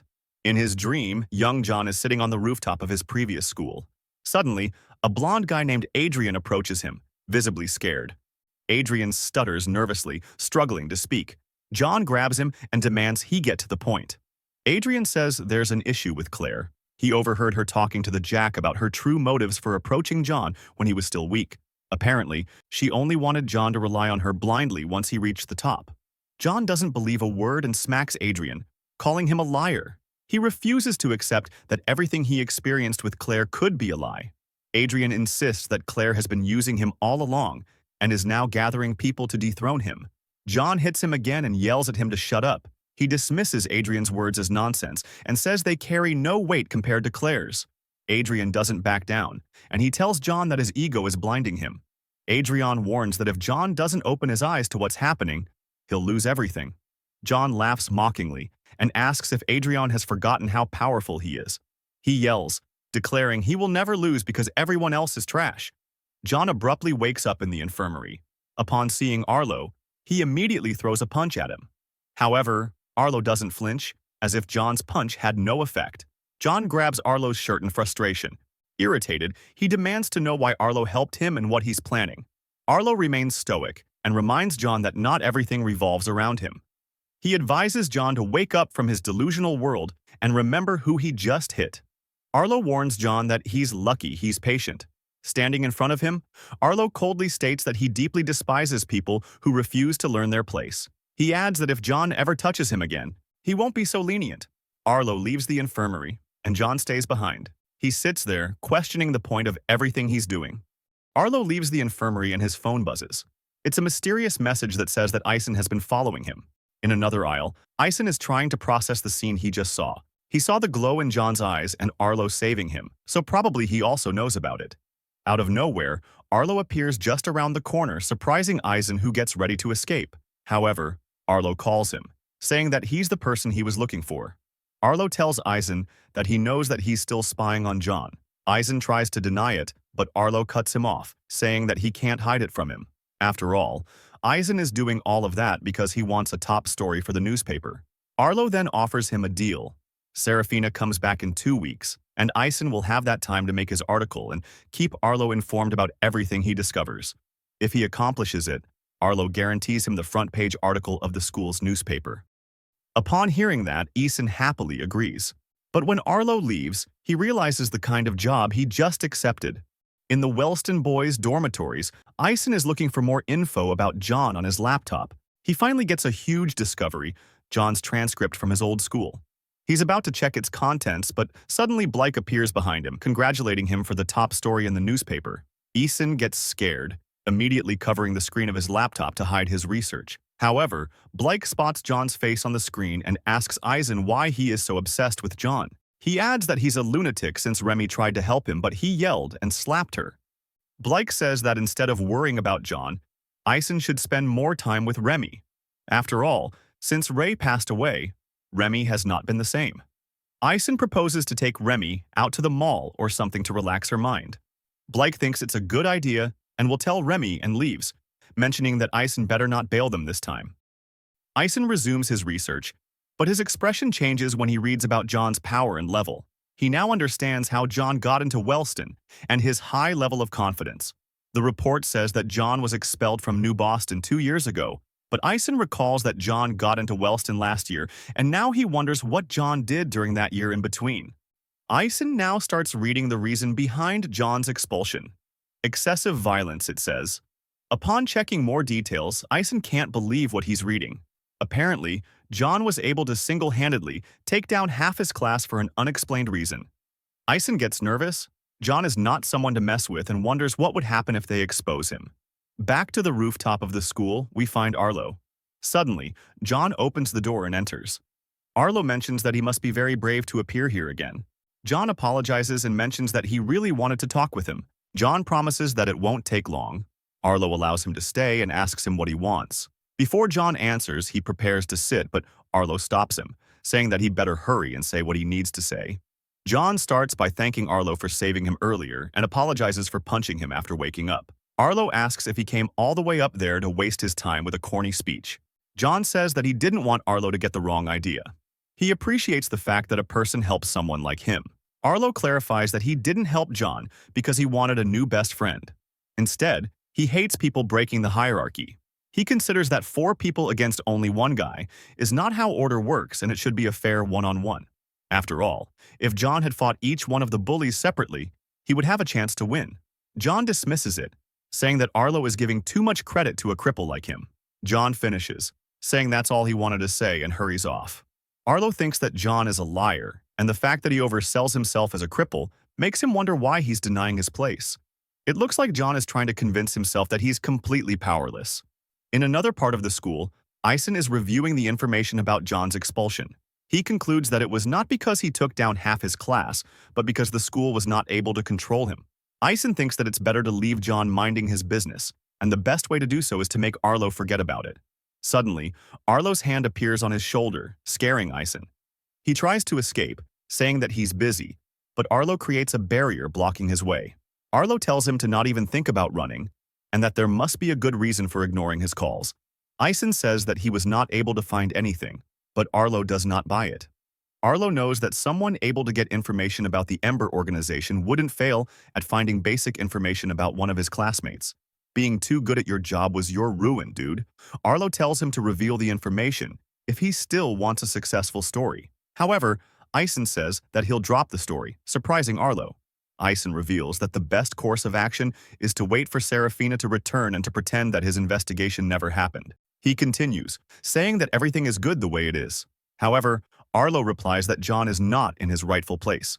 Without thinking, Ison replies that it's not Arlo's business.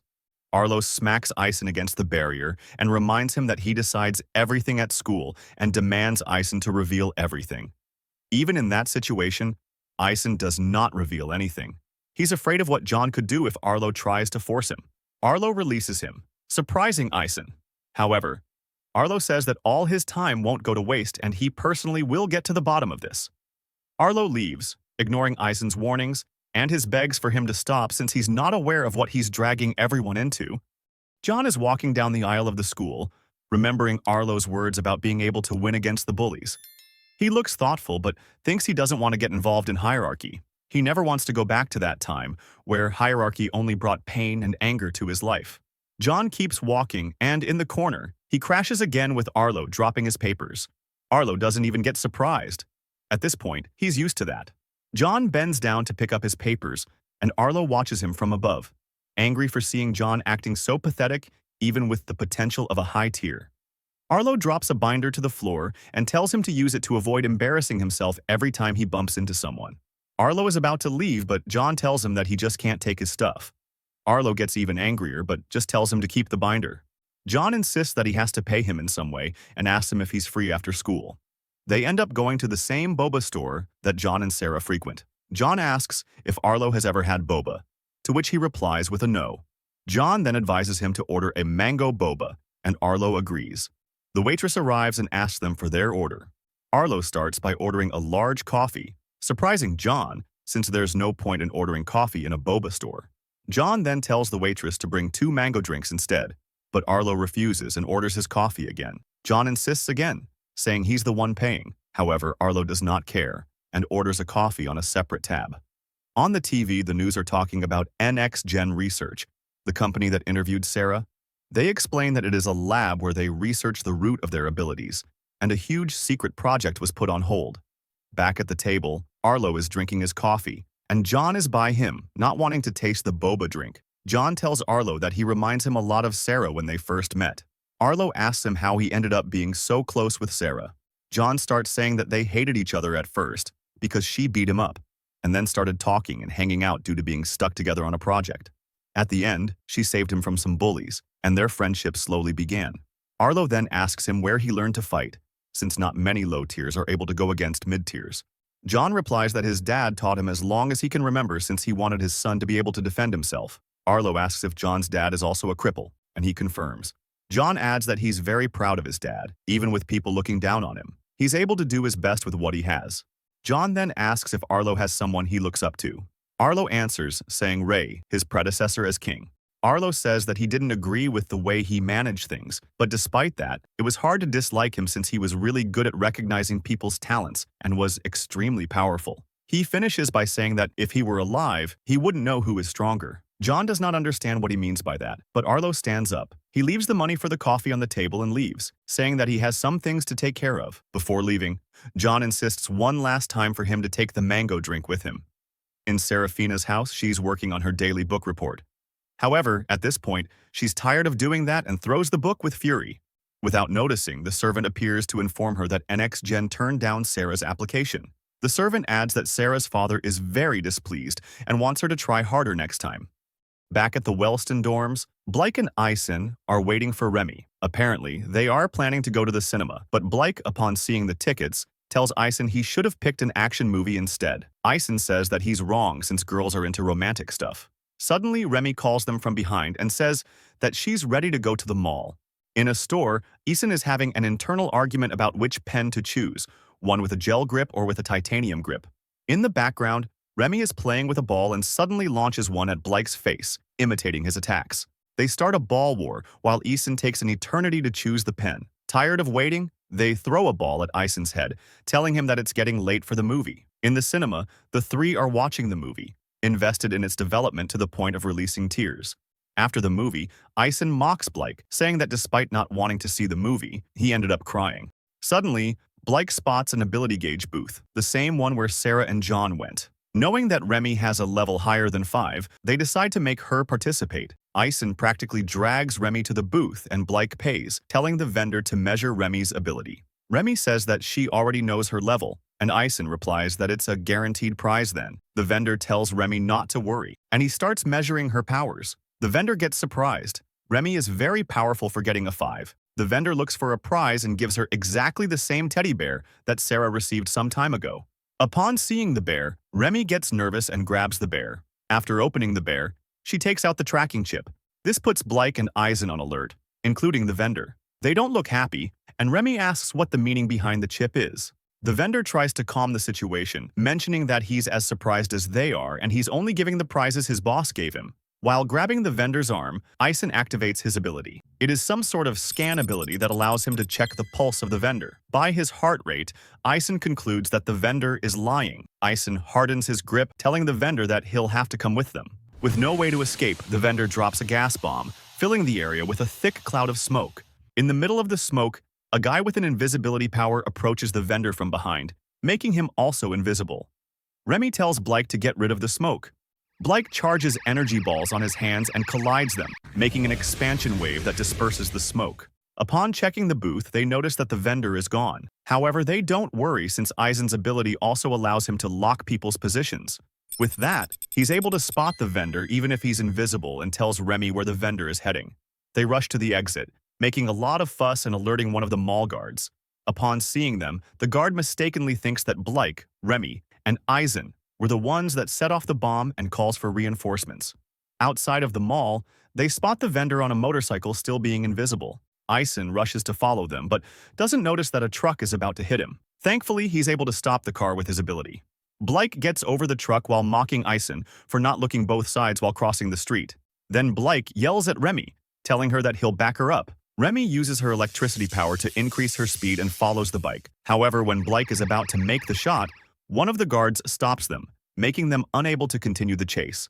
Remy is approaching the bike but wonders why Blake hasn't shot an energy beam yet. Eventually, Remy's range reaches the bike, and she uses her electricity to stop it. The two riders crash to the floor, clearly injured. When Remy is about to get close to start the interrogation, a female guard launches at Remy out of nowhere. However, Remy was covering her body with electricity and unintentionally ends up zapping the guard, making her unconscious. When Remy turns to check on the riders of the bike, she doesn't find them. Remy decides to concentrate to feel any of their electronics. However, the guard grabs Remy's leg with the little force she has left, making a complete halt to the chase. In the security room of the mall, we see the female guard escorting Remy using handcuffs. Ison and Blake are already there, trying to explain to the other guard what actually happened. Blake tells the guard to check the camera footage from earlier to verify that they are not lying. The guard adds that the vendor always gave him bad vibes. But honestly, the guard only started to listen to them after he discovered that they were students from Wellston. The guard says that he'll check the cameras, but they better not do anything funny. However, upon turning, Blake and Ison disobey his orders. While they wait, Ison mentions that he could easily get free from the cuffs, but Blake cuts him off, not wanting to get into more trouble. Remy says that the cuffs were not designed for people like them, and Ison asks, "What's the point then?" Remy continues, asking them why they let the guards catch them if they were stronger. Ison replies that he didn't want to get into trouble, and Blake says that the authorities were backing the guards. Remy says that that's the point. The cuffs are for mid-tiers, but for people like them, they act as a reminder that there are lines that shouldn't be crossed. They might be strong, but the authorities will always stop them. In the camera room, the guard is checking the footage. The students were not lying, but due to the smoke, the camera did not record much. However, at the booth, they notice a hooded man picking up the teddy bears and taking them out of the mall. The guard tries to follow him, but the hooded man managed to avoid all the cameras while leaving. Back to the security room, Remy tells the guys that she accidentally zapped the female guard, and she had to help her cuff herself. She starts daydreaming about how many guards it would have taken to stop her if she wanted to keep chasing the vendor. However, Remy stops, and her attitude changes. She tells them that she's been thinking about how the authorities would deal with powerful people like Sarah or Arlo if they decided to challenge them. For her, it wouldn't be logical to let people that powerful roam free without some kind of condition.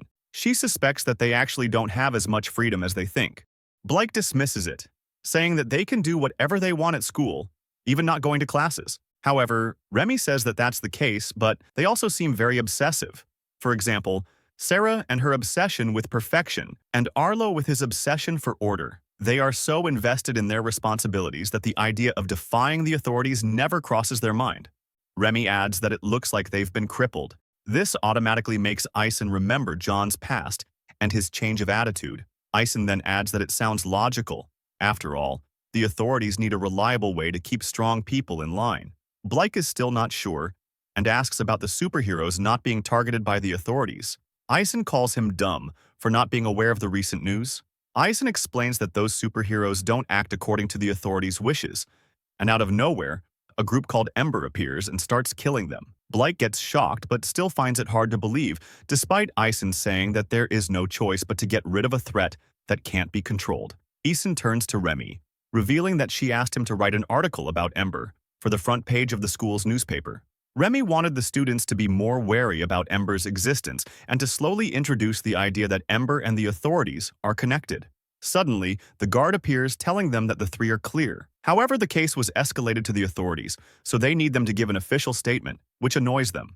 At Serafina's house, she's working on her assignments late into the night. Suddenly, a pile of books crashes onto her table. The servant explains that it's the work her dad assigned her for the night. The servant says she'll return in the morning to collect the assignments and warns Sarah not to disappoint her parents again. As soon as the servant leaves, Sarah shoves all the books off the table in frustration. Standing amidst the mess, she sees John's image flash through her mind. Even as a cripple, John fights, bluffs, or escapes from his challenges. So, what's stopping her from breaking free of her own situation? Morning arrives, and while Sarah checks her laptop, the servant reappears to collect the assignment. Sarah tells her she hasn't touched the books and won't be giving her anything. The servant warns her of the consequences if her mother finds out, but Sarah interrupts. She declares she'll speak directly to her mother. When Sarah moves to leave her room, the servant tries to stop her and insists on delivering the message herself. Sarah freezes time, leaving the servant immobilized, and heads to her mother's room. Standing outside the door, she feels nervous but reminds herself that if John can stand up for himself, so can she. She opens the door and finds her mom reading documents. Her mother looks up and immediately critiques her appearance, telling her to remove her extensions and fix her jacket. Sarah begins by saying she won't do the assignments anymore, startling her mom. She continues, saying she wants the freedom to walk through the house and dress how she likes. Her mom cuts her off, insisting that instead of complaining, Sarah should be grateful for her privileges. She reminds Sarah that her path to success has been carefully laid out for her. Her mom warns her not to end up like her older sister, a failure. Sarah counters, saying she finally understands why Layla ran away. The house is cold and lifeless, and her sister was tired of being treated as a disappointment. Sarah accuses her mom of refusing to acknowledge how her actions caused everything to fall apart. Enraged, her mother activates her power to freeze Sarah in place and moves to slap her. But before the slap lands, Sarah activates her own power, nullifying her mom's ability. Her mom is shocked and demands to know how she did it. Sarah smirks and replies that she's simply faster. Sarah then uses her power again, freezing her mother. Her mom demands she stop, but Sarah ignores her and states her terms. She wants a ticket to Wellston by tomorrow because she refuses to stay another day in the house. She also demands her phone and credit cards be reactivated since she'll be packing that night. Her mother, still frozen, says she won't allow her to leave. But Sarah replies that she'll leave regardless. The only choice her mom has is how it happens. Sarah warns her to consider how people will react if both her daughters run away. As she prepares to leave, she mocks her mom, insisting she only flies first class. Her mom yells at her as she walks away. Outside the room, Sarah closes the door, feeling both exhausted and relieved. For the first time, she feels free. Back at Wellston, Blake and Ison are reading the front page of the school's newspaper. The article, written by an anonymous source, accuses the students of setting the smoke bomb at the mall. Suddenly, Blake, Ison, and Remy are summoned to the headmaster's office. Inside, the headmaster tells them they should know why they were called. He then asks if the details in the article are true. Remy denies it, explaining that the article doesn't tell the full story. She clarifies that they followed the culprit but were mistaken as the ones who set the bomb. They also assure the headmaster that they've already cleared things up with the authorities. The headmaster is glad to hear that, but reminds them of an important rule. At Wellston, they have the freedom to use their abilities as they wish. However, once they step off campus, they must be more cautious because Wellston's reputation depends on their behavior. He advises them not to act impulsively in similar situations and to consider the consequences of their actions. After leaving the office, Blake comments that the meeting wasn't as bad as he expected. Eisen jokes, surprised that the headmaster even reads the school's newspaper. As they walk, Remy grows curious about how someone at school could have known about the events. The incident was recent and took place over the weekend. She begins to wonder if someone has been following them. On the rooftop of the school, Arlo looks annoyed as the door opens. John enters, cheerful to have found Arlo again. John approaches and asks if Arlo enjoyed the mango boba while holding a binder of papers. Arlo sighs and asks why John is on the rooftop again. John replies calmly that he just wants to take a break. Arlo reminds him that the rooftop is off limits and says John should understand that by now. John counters, saying that if Arlo truly wanted to throw him off, he would have done it already. John remarks that Arlo spends a lot of time there. Arlo admits that the rooftop is quiet and helps him clear his mind. This statement causes John to recall his time as king, spending moments alone on the rooftop. Lost in thought, John suddenly remembers he has class and prepares to leave. Before going, he asks Arlo if he's free after school. Arlo replies with a firm no, saying he has errands to run. John insists, asking if he can tag along. Arlo refuses again, but John presses him, telling him to meet at the school gates after classes. Without waiting for a reply, John rushes off to class. Arlo stands there, wondering how Sarah manages to deal with someone like John. After classes, Arlo is waiting at the school gates. When John arrives, he's surprised to see Arlo actually showed up. John asks Arlo where they're heading next. John and Arlo are on a bullet train heading to an unknown destination. John, growing impatient, thinks about how long they've been on the train. He finally asks Arlo where they're going. Arlo tells him to relax and wait until they arrive. Meanwhile, at the airport, Sarah has just gotten off her plane. She tries calling John but gets no answer, concluding that he still hasn't bought a new phone. She takes a taxi and starts heading toward Wellston School. Elsewhere in the city, Arlo and John step off the bullet train. John looks around and asks where they are. Arlo calmly explains that they've arrived at the Wellston Turf War location. John immediately becomes anxious and reminds Arlo that he's a cripple. He protests that he's not used to this kind of environment and thought Arlo's errands would be something simple, like shopping. Arlo tells him not to worry, assuring him there won't be a fight. He's just there to meet some people. In the deserted area, John and Arlo encounter a group of people. John freezes when he recognizes them. They're the same ones who broke his phone. Tense, John demands an explanation from Arlo. Arlo remains calm, telling him to stay put and wait for a moment, and he approaches the group. Suddenly, Arlo gives them a signal. Without warning, he orders them to lock John down. A girl activates her power, forming sharp claws over her hands. She charges at John alongside another guy. The scene catches John off guard, triggering memories of Claire's betrayal. Before he can react, the girl gets close and slashes deep cuts into his arm with her claws. Before he can recover, the other guy uses his ability to create a whirlwind, hurling John backward. John crashes to the ground, his body battered and bleeding. The girl places her claws against John's neck, pinning him in place. Arlo smirks and says, "Surprise!" John, lying on the ground and seething with anger, feels the sting of betrayal once again from someone he trusted. John lies on the ground, held down by the two attackers while blood drips from his fresh wounds. Arlo stands over him, composed but cold. He begins introducing the attackers to John and remarks that John probably already recognizes them, as they were the ones who broke his phone. John grits his teeth, anger flaring, and asks how Arlo knows about that. Arlo's expression remains steady as he replies that he told them to do it. The words hit John like a blow. Arlo continues, his voice sharp and condescending. He asks if John ever stopped to think why someone of his status would tolerate being near a cripple. He smirks and admits that he didn't bring John there to be his friend. He never had any intention of that. He reveals that he hates him. Suddenly, John's mind flashes back to a painful memory. He's holding a letter, his hands trembling. It's apparently a love letter written by Claire. John's face flushes with excitement as he clutches the note, his heart racing. As he reaches the meeting spot indicated in the letter, he freezes in place. Claire isn't alone. She is surrounded by a group of people. John's heart sinks as she begins to speak, revealing her true intentions. The betrayal sends John into a blind rage. He charges toward them, fury overtaking him. The memory fades, dragging John back to the present. Arlo's voice cuts through the haze as he explains that he brought John there for one reason, to put him in his place. Looking down at John with a sinister grin, he wonders how much it would take to break him. He gestures to the empty, desolate surroundings and states that there is no one around for miles. No one to save him. They have all the time in the world to make sure John understands his true position. Arlo stands and begins pacing. He reveals that everything John has experienced in the past few weeks was his doing. Arlo states that Serafina's suspension, his limited contact with her, the mid-tiers attacking him, and every single encounter were orchestrated by him. Frustration and despair bubble inside John. He had come to Wellston to turn over a new leaf, to leave his past behind. He hadn't harmed anyone and had tried to stay out of trouble, yet everything was ending the same way. Frustration and anger fill his face. He shakes, trembling from the weight of it all. He thinks to himself that he isn't the monster. They are. Arlo looks down at him, triumphant. He asks if John has anything to say.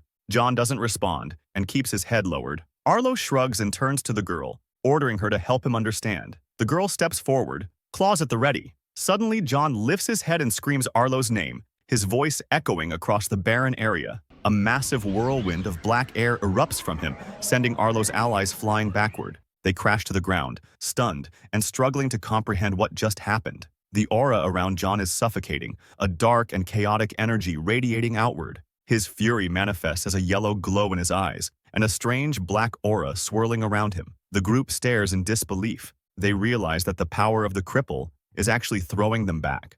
Arlo's expression shifts slightly, but not to fear. He smirks, his eyes gleaming with satisfaction. One of Arlo's allies is confused, as he was told that John was a cripple. He notices that Arlo is still smiling, so everything must still be going according to Arlo's plan. Suddenly, black claws emerge from John's hands, similar to the girl's. John charges toward Arlo. As he's about to strike, the girl barely manages to stop him. She is shocked to discover someone with the same ability as hers. John doesn't flinch when clashing with her. With ease, he uses his claws to cut deeply into her body. The girl collapses, bleeding heavily. John prepares to strike again, yelling at her not to interfere. Before he can attack, the other guy creates a whirlwind to push John away from the girl. John counters by creating a black whirlwind around him, stopping the guy's wind attack. The guy is shocked to see that his attack barely affects John and that he's also using a wind ability like his. Arlo's allies decide to attack together to stand a chance against John. The guy creates a whirlwind to launch the girl forward, while she readies her claws. John calls them trash and uses his power to accumulate wind in his hands, launching blades of wind at them. The girl is surprised since these wind blades are not part of her ally's abilities. She narrowly dodges them, but her friend is struck directly. The girl becomes enraged and charges at John. He easily evades her attack, accumulating wind once more. He creates a final whirlwind, launching the girl into the air. The wind guy can barely move, but he spots his friend falling rapidly. He prepares to save her, but John appears behind him and pierces his arm with his claws.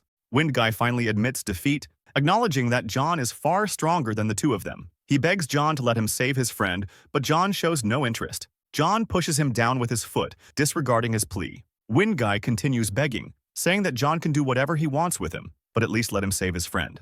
The girl keeps falling, and the guy screams in desperation. John strikes him again to silence him, as the girl crashes to the ground. Both of them lie unconscious on the floor, battered and wounded. John turns his gaze to Arlo, filled with fury. Arlo looks at him, surprised to see what John has been hiding all this time.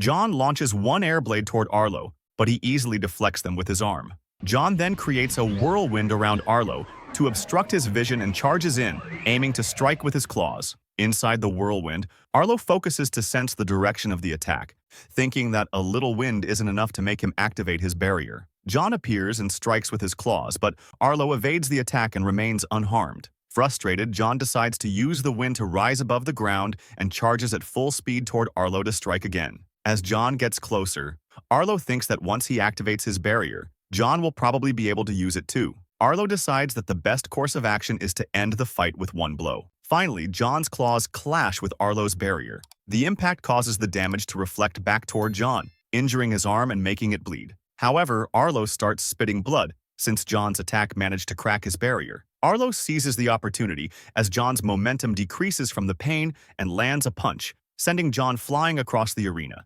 John recovers from the impact, but one of his arms is severely injured. Arlo takes the initiative, creating a barrier around John and slowly begins to shrink it. Suddenly, John creates another barrier inside the first one to stop it from crushing him. John uses the opportunity to start hitting Arlo's barrier with all his strength. Both John and Arlo are taking damage with each hit, turning the battle into an endurance contest. Finally, John breaks free from the barrier, causing significant damage to Arlo. John charges again at full speed toward Arlo. However, Arlo is too weak to create a barrier in time and receives a direct hit to the stomach. Arlo flies backward, but John creates another barrier to stop him from going too far. Arlo still cannot process the fact that John is using his own ability against him. In that moment, John delivers a powerful punch to Arlo's face. John continues launching kicks and punches without taking a break. Arlo manages to stop one of John's punches, but before he can react, John headbutts him. Finally, Arlo collapses to the floor, completely defeated. John, not satisfied with this,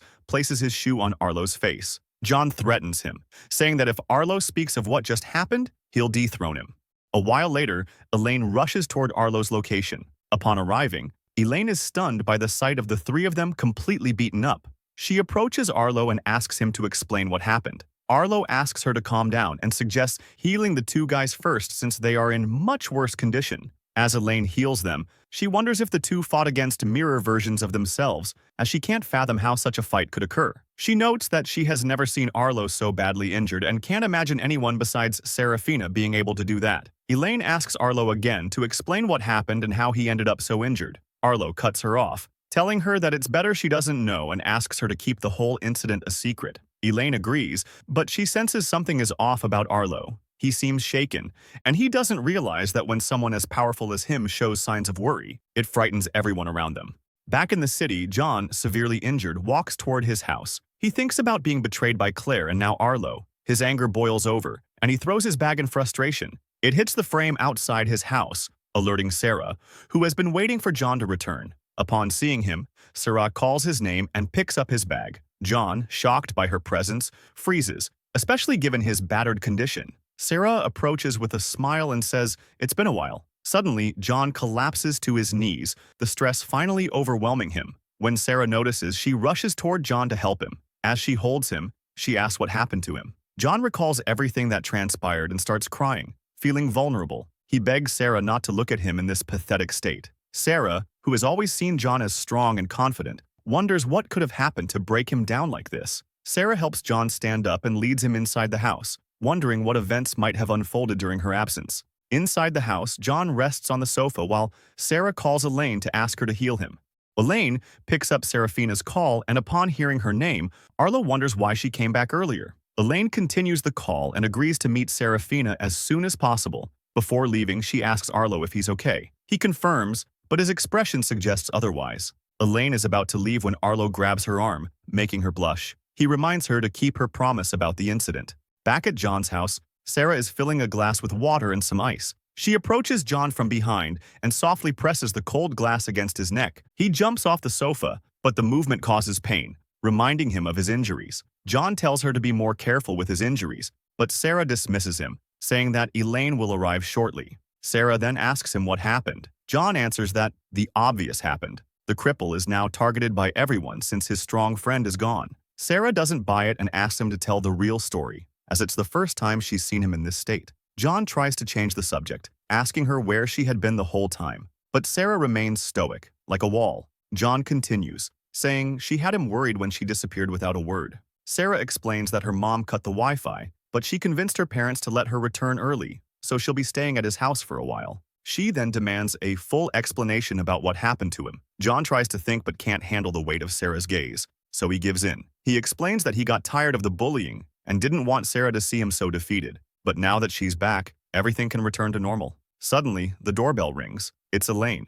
Sarah opens the door and finds an exhausted Elaine, who apologizes for taking so long. Sarah invites her in, but Elaine apologizes again, this time for all the issue about the Unordinary book. Sarah dismisses it, saying everything is fine now. Elaine, relieved to be free from guilt, asks Sarah why she called her. But before Sarah can answer, Elaine notices John in the room and loudly asks why he's there too. John, not happy, reminds her that it's his house. In the living room, Elaine is reluctantly healing John while mocking him, calling him lucky for being Serafina's friend. Otherwise, she wouldn't be helping him. She continues teasing him for picking fights he can't win, unaware of the danger. John starts sensing Elaine's aura and notices that it's much weaker than usual. This gives a hint as to how John was able to detect the presence of the invisible man outside the mall. Elaine asks John to show her his other arm, but John refuses, mentioning that the doctor will heal it tomorrow. However, Elaine insists, saying there's no way she's leaving a job halfway, especially after Sarah asked her to help. John still hesitates, reluctant to accept. Elaine snaps and forcefully grabs John's arm. While healing it, she wonders who he messed with to end up with injuries like that. Slowly, she starts noticing that the patterns of the wounds look familiar, and the dots start to connect. One arm has claw marks from the girl who was with Arlo, while the other shows signs of damage from Arlo's barrier. Elaine gets incredibly nervous, unable to believe that someone who was supposed to be a cripple could have caused all of this. John notices Elaine's expression and, before she can say anything, covers her mouth with his hand. With a menacing gaze, John tells her to shut up. Elaine looks terrified, and John finally tells her to listen carefully to his instructions.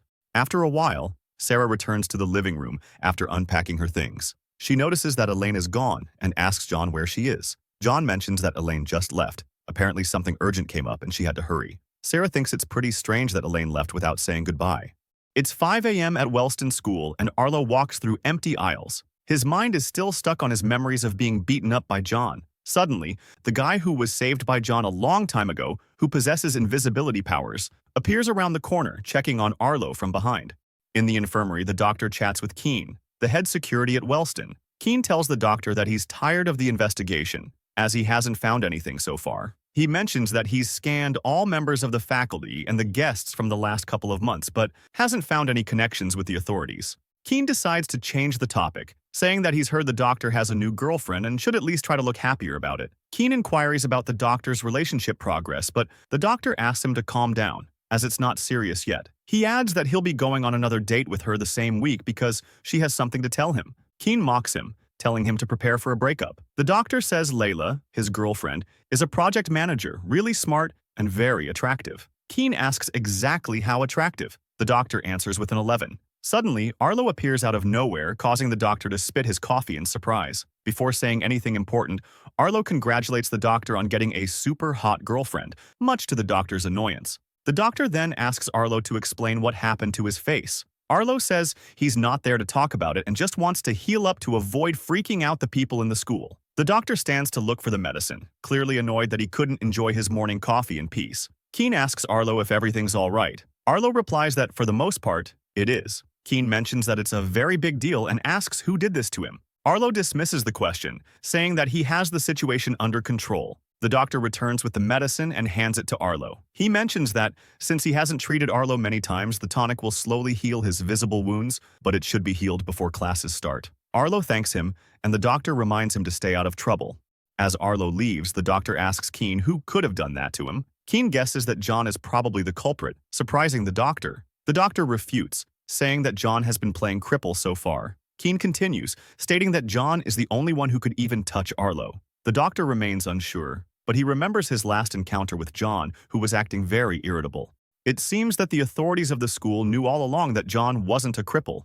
After a while, Blake and Eisen are walking through an aisle. Eisen is irritated because he doesn't understand his class, but Blake mocks him, saying that with studying, the classes are easy to follow. Suddenly, they hear rumors about Arlo going to the infirmary covered in bruises. Apparently, someone was able to beat him. This alarms Eisen, and he deduces that Arlo didn't listen to his warnings and ended up fighting with John. Blake yells at Eisen, snapping him out of his thoughts. Blake immediately denies the rumors, saying there's no way he believes those lies about Arlo losing a fight. In another part of the school, Remy is heading toward the press room. Upon entering, he calls for Cecile, the turquoise-haired girl who is checking the school's newspaper. She asks Remy what she's doing there. Remy tells her that she needs to know who the anonymous writer is. Cecile remains silent, her face stoic, before she closes her newspaper. She mocks Remy, asking if she doesn't know what the meaning of anonymous is. Remy responds that the person who submitted the article is planning something. Cecile asks for a source, but Remy says she just has a feeling. Hearing this, Cecile refuses to help, stating that without a proper reason, she won't hand over confidential information. Remy tries to convince her, saying that something bigger is happening around them, though she's still not sure what it is. Cecile tells Remy to get her information elsewhere. She won't risk her reputation over something so vague. Remy gets serious and reminds Cecile that she's the queen and demands she tell her the name. Cecile laughs with a smirk upon hearing Remy use her position as the queen. Remy continues, saying that her responsibility as the queen is to maintain a safe environment for everyone, and she needs the information for that. Cecile cuts her off, calling her speech a joke. Suddenly, Cecile moves in front of Remy with great speed. She tells Remy that if she wants that information, she'll have to force her to say it. Remy starts shaking, unsure of what to do in this situation. Cecile relaxes and tells Remy that she might have the title, but she's too pathetic to have authority. She adds that Remy should already know how to establish her dominance when she wants something, and reminds her that people won't step out of line if they know their place. Cecile continues, saying that she knows about Remy's encounter with the cripple. Remy didn't just help him, she even let him hit her without any consequences. Angrily, Cecile asks if that's the kind of example Remy wants to set, treating superiors however she wants, even if they are stronger. Remy tries to excuse herself, but Cecile cuts her off, calling her an embarrassment. Suddenly, Cecile adds that Remy is as delusional as her brother, hitting a nerve in Remy. Remy confronts her, demanding that she not speak about Ray in that way. Cecile then asks if Remy is aware of the kind of king her brother was. She tells her that Ray was a king who didn't care about hierarchy, gave low tiers false hope, and burdened high tiers with useless responsibilities. She continues, saying that he left the school in complete chaos, but thankfully Arlo and Serafina were able to fix most of the mess. Remy refutes this, saying that Ray didn't mess up. He just wanted to help everyone and make everyone help each other. Cecile grows tired and tells her that she doesn't know anything, and that kindness and sincerity are just a waste of time. Cecile finishes by saying that Remy's brother was an idealist and a weak king. She tells Remy to learn from his mistakes and move forward. Finally, Remy leaves the press room, her eyes starting to water as she remembers her brother. She wonders if Ray's sacrifice to help others had any worth. Suddenly, she notices another death pool on the billboard and wonders if everything her brother did made any difference. Meanwhile, Arlo is walking down another aisle when his phone buzzes. It's a message from Remy, asking him if he's busy after school. Now we find Eisen spying on John while he is being bullied by two guys. One of them is yelling because John made his uniform dirty after bumping into him. He demands an apology. Instead, John calls him trash and tells him to get out of his sight. The bully gets enraged, grabbing John's shirt and daring him to repeat himself. Reaching the edge of his patience, John calls him trash once again. Before the situation escalates, Eisen steps in, kicking the bully aside. The bully groans in pain until he notices that it was Eisen who struck him. They immediately rush away from the scene, terrified. John begins picking up his papers, and Eisen approaches to ask him if everything is all right, but John slaps his hand away, telling him with a stern gaze not to touch him. John starts walking off while Ison remains frozen in place, thinking that he has to keep John calm until Serafina comes back. Outside of Wellston, Arlo is waiting for Remy on a bench in a park. She finally arrives, and Arlo calls her Pinky while reminding her that it's late. Remy counters, calling him Aslo. She finally sits, and Arlo tells her that he heard about the bomb incident at the mall. She brushes it off, saying it wasn't a big deal, just a smoke bomb. However, it was serious enough for her to be called to the headmaster's office. Arlo reminds her that it's important how she presents herself outside of school because there's a reputation to uphold. She shifts the topic, mentioning that the details in the article about the bomb incident were very precise, except for the fact that they were framed. It's as if the person who wrote the article had been watching their every move. Remy changes the subject again, saying she heard the rumors about Arlo visiting the infirmary. Arlo is shocked. He made sure no one was following him that morning, but hides it with a smile. He says it's ridiculous for her to believe such things, but Remy replies that it might be true considering everything that's been going on. Arlo concludes that they're both being monitored. Remy continues, saying that since he's the strongest among them, he might be able to ignore it, but the rest are scared. Arlo then asks her to explain exactly what happened at the mall. Remy explains that they only stopped at a booth offering prizes to everyone with a 5 or more on the level scale. In other words, high tiers. The moment she received her prize, she already knew it had a chip in it, and that's because the prize was the same teddy bear Serafina had. This last detail made them realize that Sarah was probably being tracked too. Arlo then concludes that the person who wrote the article must be working under Cecile, who is also a high tier. Those people likely have information about all high tiers at Wellston. But what troubles Arlo the most is how long this has been going on, and what their true purpose is. Remy still keeps her composure, believing that Arlo was still safe, but then everything clicks. The fact that someone spread rumors about Arlo being injured means he's also being observed. Remy stands up, realizing that the rumors were actually true. Her face, full of disappointment, can't believe Arlo lied to her. She demands to know if hiding the truth was really that necessary. Arlo averts his gaze, trying to reassure her that everything's fine. She yells, saying that nothing around them is okay. She starts trembling, trying to understand why he acts like that, especially after what happened to Remy's brother. She keeps shouting, saying that nobody is invincible, while Arlo looks perplexed. Remy calms down a little and sits again, asking why he's acting like Ray, always hiding things from her while everyone around keeps getting hurt. Remy starts crying. Her helplessness overtakes her. She doesn't think she'll be able to endure losing someone else again. Arlo embraces her as she tries to wipe her tears. He reassures her that he's strong, so he'll be fine. But instead of giving her peace, she responds that Ray was also strong. The tension eases a bit, and Remy decides to ask who was able to defeat Arlo, but he confesses he can't say a word. She tries to guess, accusing the Ember organization. But Arlo is surprised, wondering why Ember would go after someone like him. Arlo tries to reassure her again, saying that those injuries aren't anything serious, just some personal matters. He'll reveal everything eventually, so she shouldn't worry. Arlo brings up the high-tier situation again, and is completely certain that the answers must lie within someone at school. At the airport, a mysterious man steps off a plane holding a slip of paper with John's address. Meanwhile, at Wellston, Arlo walks through the hallway, deep in thought. His classmate has to raise his voice to bring him back to focus. Just then, John accidentally bumps into Arlo again. Arlo immediately tenses up, unsure of what John will do. Before anything happens, Arlo's classmate grabs John, ready to punish him for bumping into the king. But Arlo stops him harshly, grabbing his arm and applying pressure. The classmate is shocked. He's never seen Arlo lose composure like that. Arlo reprimands him, saying that someone powerful like him should focus on more productive things instead of wasting energy on someone as worthless as John. He releases the classmate and walks off, leaving him confused. As he continues walking, Arlo's thoughts are filled with disgust toward John. He hates how John hides his power, pretending to be powerless. Even worse, John is dragging Serafina into that same mindset. Arlo sees it as cowardly, abandoning the responsibilities that come with strength and leaving everything to him.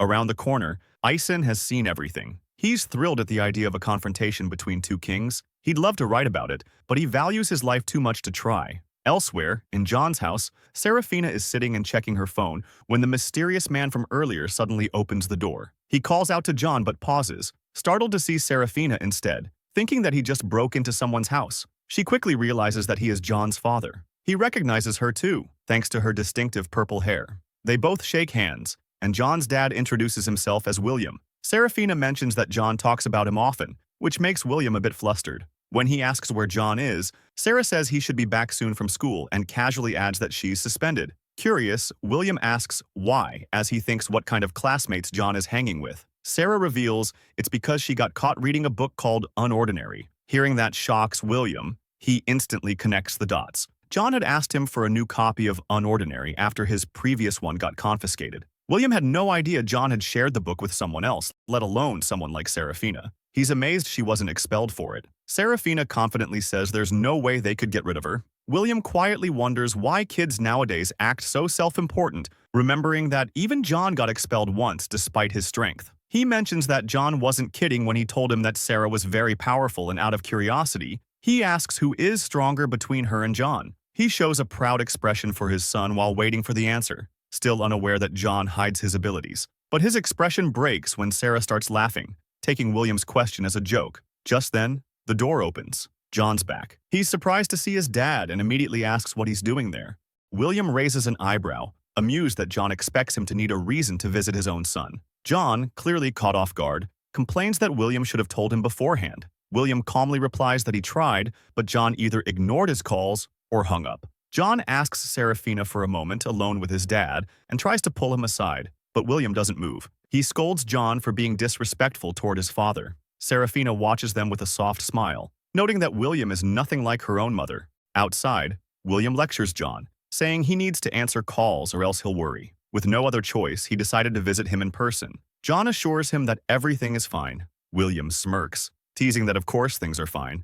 John's got a girl living with him. John blushes and quickly clarifies that Sarah is only staying there because she's suspended and had nowhere else to go. He couldn't just leave her like that. William settles down and says Sarah seems like a good girl. Curious, John asks what they talked about. Proudly, William shares that he learned Sarah got suspended because of John and that apparently John can't stop talking about his dad. He even asked her who was stronger between the two. John instantly reacts, almost shouting, "Why would he ask that?" William, calm as ever, says he was just curious. John panics, afraid that Sarah might have figured out the truth. He asks what she said, and upon hearing that she laughed it off, he breathes a sigh of relief. But William senses something's off. He questions John's strange behavior and gets more suspicious when John refuses to talk. William says if John won't explain, he'll just ask Sarah. That finally breaks John. Desperate, he begs his dad to wait and then tells him the truth. William doesn't understand. Why pretend to be powerless? He reminds John that he always taught him to defend himself, not hide.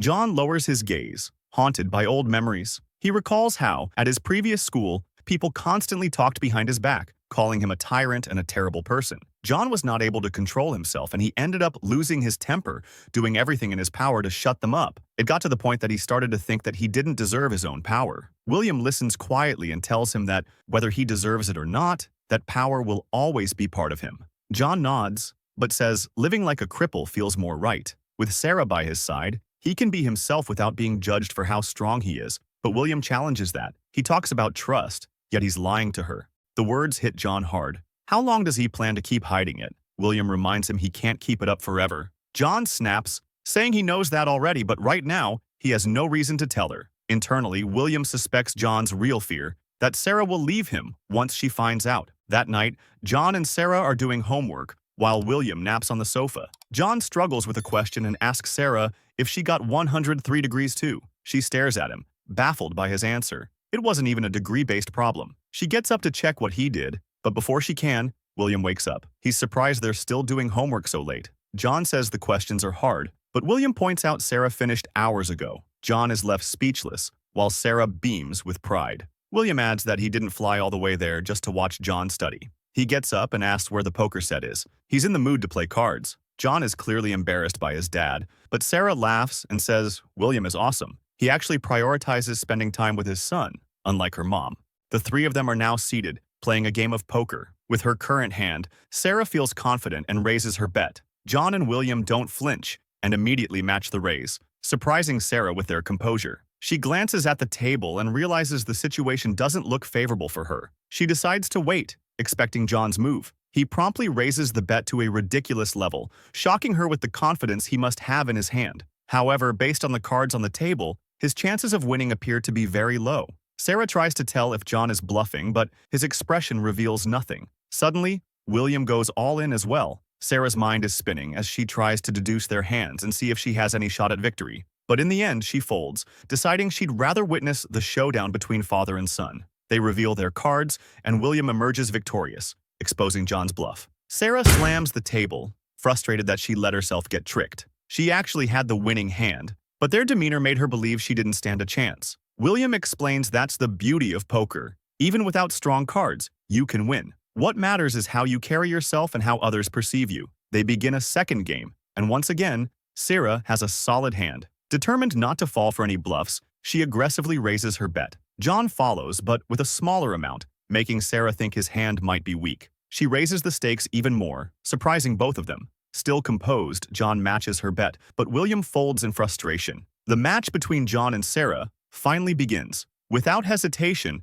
John goes all in. Sarah starts feeling uneasy, doubting her hand. When she tries to read his face, it's completely blank, as if she's staring into a void. Despite the pressure, she chooses to continue, and both reveal their cards, making official John's victory. With a frustrated expression, Sarah still can't believe she got tricked again, despite having a strong hand. John praises her performance and credits his victory to luck. He's excited for another round, but Sarah is already tired and just wants to go to sleep. Later, William and John are asleep in the living room while Sarah lies awake, staring at the ceiling. She reflects on poker and realizes it's not just about the cards, but about presentation and perception. She finally understands how John manages to carry himself with such confidence. He uses the same principles of poker in everyday life, projecting certainty even when things aren't in his favor. But something felt different during the game. John is usually easy to read and highly expressive, yet today, it was like she couldn't see through him at all, while he read her like an open book.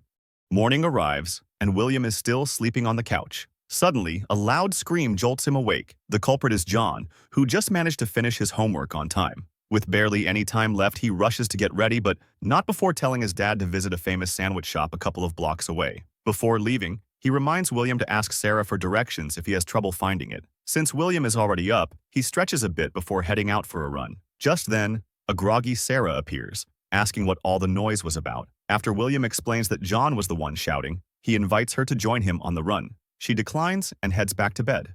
Meanwhile, at Wellston, Cecile is in the press room when someone knocks and walks in unannounced. It's Arlo, and he's clearly there for a reason. Without wasting time, he asks about the author of the bomb article. Cecile immediately realizes that Arlo is helping Remy and tells him to stop spoiling her. She's bitter about what's going to happen to Wellston after they graduate. She feels like they're leaving the school in incompetent hands that will ruin the order. She compares it to what happened when Ray was king, and that final remark pushes Arlo over the edge. He slams the table, startling Cecile. He reminds her that the reason she's no longer a royal is because Remy dethroned her, and that she should show more respect instead of mocking her. She should be grateful Remy didn't destroy her completely. Channeling his intimidating presence as the king of Wellstons, Arlo demands the name one last time. Cecile, now trembling, finally gives in and reveals it. Terrence, a name we haven't heard before. With a smug look, Arlo mocks her, saying, "That wasn't so hard, was it?"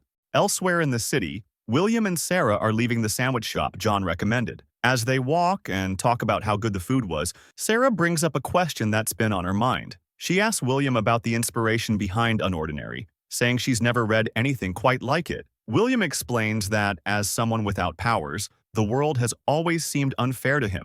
That led him to wonder, what would the world be like if everyone were equal, if nobody had powers? And what if there existed a being with unmatched strength? Someone who could see people's strengths and weaknesses. How would that person guide the world to make people happy? He goes on to say that if he were that person, he'd want to create a world open to everyone, one that doesn't revolve around who's stronger. He admits it's a little embarrassing that the main character is based on him, but he's happy that the story resonated with so many people. Sarah then asks why he dedicated the book to John if the story was inspired by his own experiences. William reveals that, at the time, John was going through a rough period, and this surprises Sarah. He didn't have the right tools to reach out to John directly, so he tried speaking to him through the book. Despite everything, he says he feels relieved now. He's glad to see that John is doing well and that he has a friend like her looking out for him. Sarah brushes it off, saying there's no need to thank her. After all, John always finds a way to take care of himself.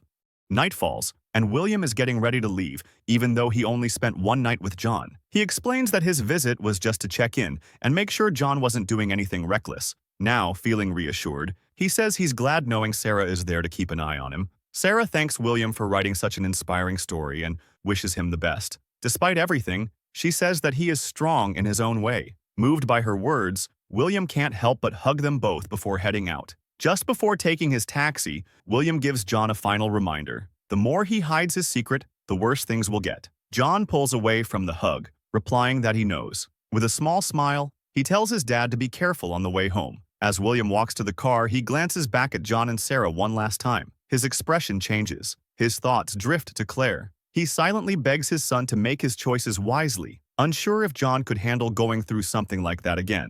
Back inside the house, John reminds Sarah that tomorrow will be her last day of suspension and asks if she's excited. She coldly replies with a no. She knows that once she returns, her suspension will be the talk of the school. She'll have to face everyone's stares and gossip all over again. Sarah adds that maybe getting expelled would have been better. That comment strikes a chord in John, who disagrees. He tells her that someone as strong as her shouldn't have a mark like that on her record. Seeing how serious he looks, Sarah gives him a light kick and reminds him she was just joking. She admits that what she'll miss the most is her current situation, being away from school and her parents, with no one poking into her life. For once, she was able to clear her mind, and she's sure that going back is going to suck. Meanwhile, at Serafina's house, someone knocks at the door. The servant opens it and finds two men in suits waiting outside. When she asks what they want, they say they're there on behalf of the authorities. The servant immediately tenses, confused about what kind of business the authorities could have with them. She apologizes, saying Sarah's parents aren't home, and tries to close the door, but one of the men blocks it with his hand. He calmly explains that they have orders to interrogate Serafina before her suspension ends. They hand the servant an official document requesting an audience with her. They begin to step forward, but the servant stops them again, explaining that Sarah is no longer there. She returned to Wellston at the beginning of the week. Surprised, one of the men asks where she's staying, noting that no one informed them about her return. The servant replies that she doesn't know either. The best way to find her is to wait for her to return to school. The men seem to believe her and leave without further questioning. Once the door closes, the servant finally exhales in relief. Apparently, the influence the authorities have is even greater than expected. At Wellston's infirmary, Keen is throwing a weird glance at the doc, making him uncomfortable. The doc finally snaps and Keen mocks him, saying that he looks gloomier than usual. Keen asks him how bad his date went and if he got dumped by Leela. The doc mentions that there was no date since she canceled on him. He continues, saying that her employer sent her away for 2 weeks. Keen comments that it was short notice for a trip that long, and the doc agrees, hoping that everything works out for her. In a different aisle of the school, we find Elaine, who upon noticing Arlo approaching, nervously avoids her gaze. However, she gets called by Arlo, who asks why she's ignoring him. Elaine excuses herself, saying that she didn't notice him. Arlo doesn't buy it. He's sure they made eye contact. Elaine dismisses his comment and gets ready to leave, but Arlo grabs her and orders her to wait. He asks her if she was able to keep the secret of him being beaten up. Elaine confirms that she didn't say anything, but this only increases Arlo's curiosity about her strange behavior. Arlo glances at her with authority, and this makes her remember the gaze John launched at her. She gives up and decides to talk, just to confirm that John was the person who defeated Arlo and his 2 classmates in the Wellston turf war area. Arlo asks her how she knows, and Elaine says that Serafina called her to heal John while she was staying at his home, while explaining that a mysterious, invisible guy spies on them, who looks kind of familiar. Elaine starts trembling upon remembering the way John looked at her. Understandable, she felt like her life was at risk. She doesn't grasp exactly what it is, but she feels like there's something terrifying about John, to the point that even if Arlo is part of that, she doesn't want to get involved in anything related to John. And since she knows his secret, she feels like John could appear and go after her at any moment. Arlo tries to calm her down by patting her shoulder. He reaffirms that everything will be fine, as long as she keeps the secret and pretends she hasn't seen anything. Unintentionally, Elaine asks Arlo if he's already doing that because he's afraid of John. Arlo receives a direct hit on his pride and can't shake off the idea that he's actually scared. Suddenly, the invisible man makes a soft sound with his shoes, and Arlo perceives it. His suspicions that someone is following him around increase. Back at John's house, Sarah is finishing packing all her things. She's done much faster than expected, and for that, she decides to take a little walk to kill some time. She's in the middle of the street enjoying a drink, when suddenly a blonde girl detects her presence. She starts following Sarah, who remains unaware that she's being targeted. The blonde woman calls her, using the excuse that she left her phone at home and would be grateful if Sarah could tell her the time. During the interaction, someone else is spying on them, revealing that Sarah is Target 93, a code mentioned previously in the story. While the woman is talking, Sarah feels a strange sensation that travels all over her body and makes her drop her phone. The woman apologizes for making her drop it, but Sarah tells her not to worry. After giving her the time, the woman nervously thanks her and walks away quickly while her body was trembling. After a while, Sarah keeps walking, but she's been shaking ever since she felt that unsettling sensation. Suddenly, a loud noise catches her attention and she turns, revealing that a van is speeding directly toward her. She uses her ability to freeze time and moves out of the way. She notices that her body is trembling even more and starts worrying because she barely managed to avoid the impact. A man gets out of the van and immediately rushes toward her, asking if she's all right. Another man and a woman also get off the vehicle and start apologizing, insisting on whether she's truly okay. Stoically, Sarah tells them that she's fine, but warns them to drive more carefully. The woman doesn't believe she's truly all right and offers to take Sarah to the hospital. Forcefully, she grabs Sarah's hand and pulls her toward the van. Sarah starts feeling uneasy and doesn't notice a portal opening behind her. A man begins emerging from the portal just as Sarah manages to break free from the woman's grip. Sarah thanks them for the offer and repeats that she's fine, still unaware of the individual standing behind her. Out of nowhere, the man grabs her from behind and injects a blue chemical into her neck. Sarah is completely stunned, still trying to understand the situation she's been dragged into. She activates her ability and with a swift move, manages to knock down all 4 attackers at once. She tries to use her rewind ability but realizes she's unable to activate it. Sarah notices that one of the 4 people is still conscious and demands he explain what they did to her and why she's being targeted. Despite being defeated, the man refuses to answer and advises her to come with them without resisting, or they'll be forced to harm her. Sarah gets ready to use her ability again to make him talk, but suddenly she feels a sharp pain in her back. The woman who was supposedly knocked out managed to stand again and just stabbed Sarah with a knife. Sarah is paralyzed by fear and begins running out of options.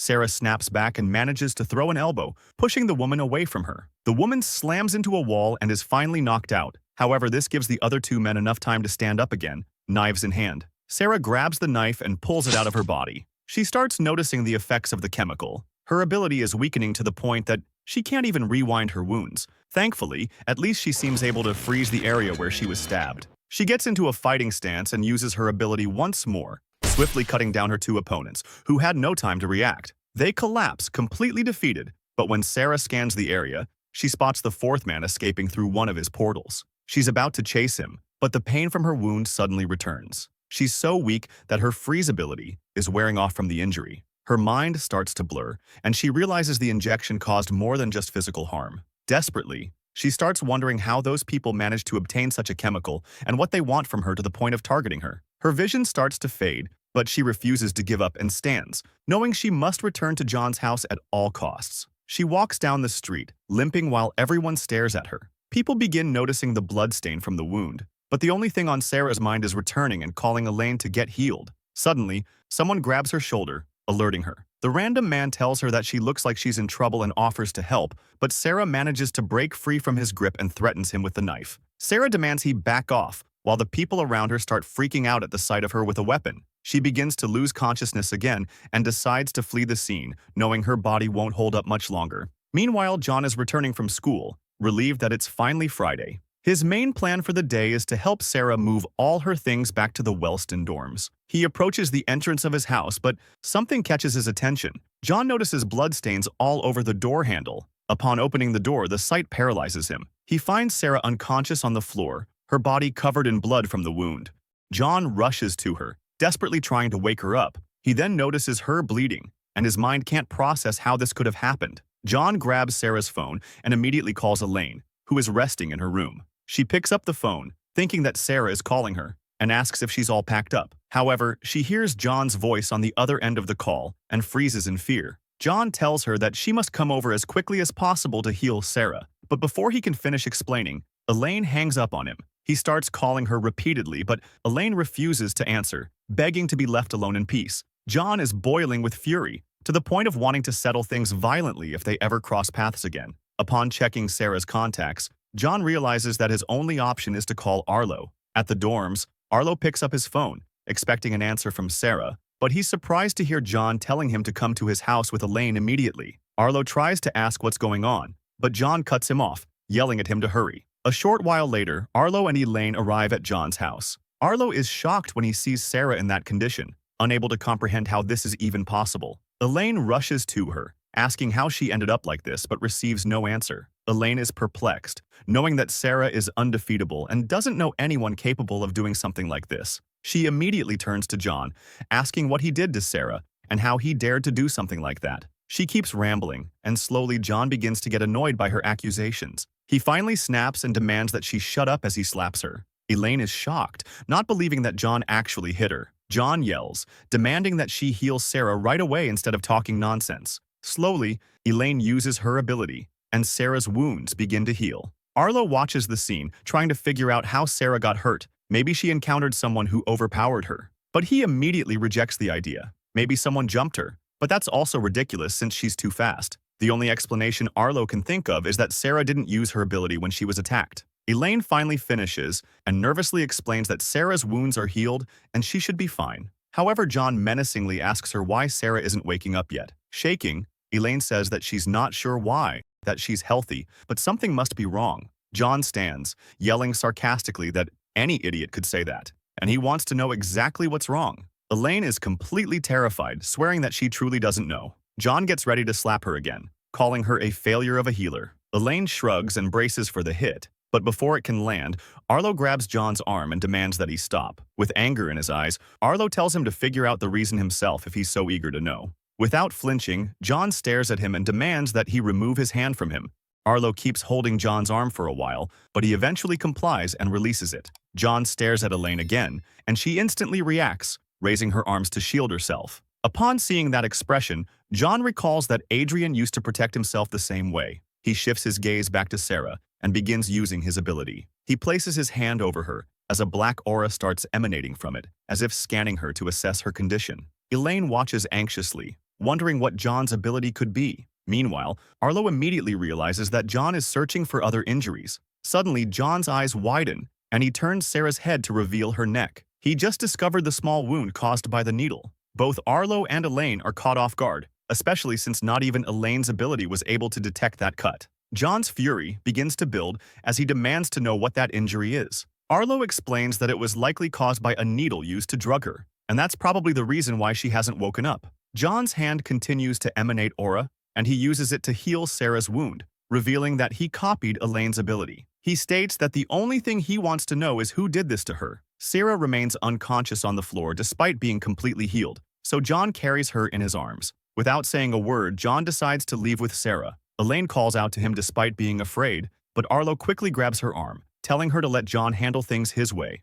In John's room, Sarah rests on the bed while he stays by her side, vowing to find whoever is responsible for what happened. Arlo remains in the living room, reflecting on the fact that in the 3 years he's known Sarah, she's never required medical attention. The idea that someone managed to outpace her reflexes and even neutralize her rewind ability is deeply unsettling. Arlo considers that someone that powerful roaming freely in the city is a serious threat. Suddenly, Elaine appears beside him holding a glass of water. She offers it to Arlo, but he rejects it without hesitation. Elaine doesn't react. She seems used to it. She sits next to Arlo and asks if everything is all right. Arlo responds by asking why she's bringing that up, and she admits she's noticed him acting unusually. Arlo is typically assertive, but when John is involved, he changes entirely and becomes passive. Arlo is taken aback by her words, but Elaine goes on, asking if John is actually much stronger than him and if he's the real king now, but they've decided to keep it a secret. Elaine fixes her gaze on Arlo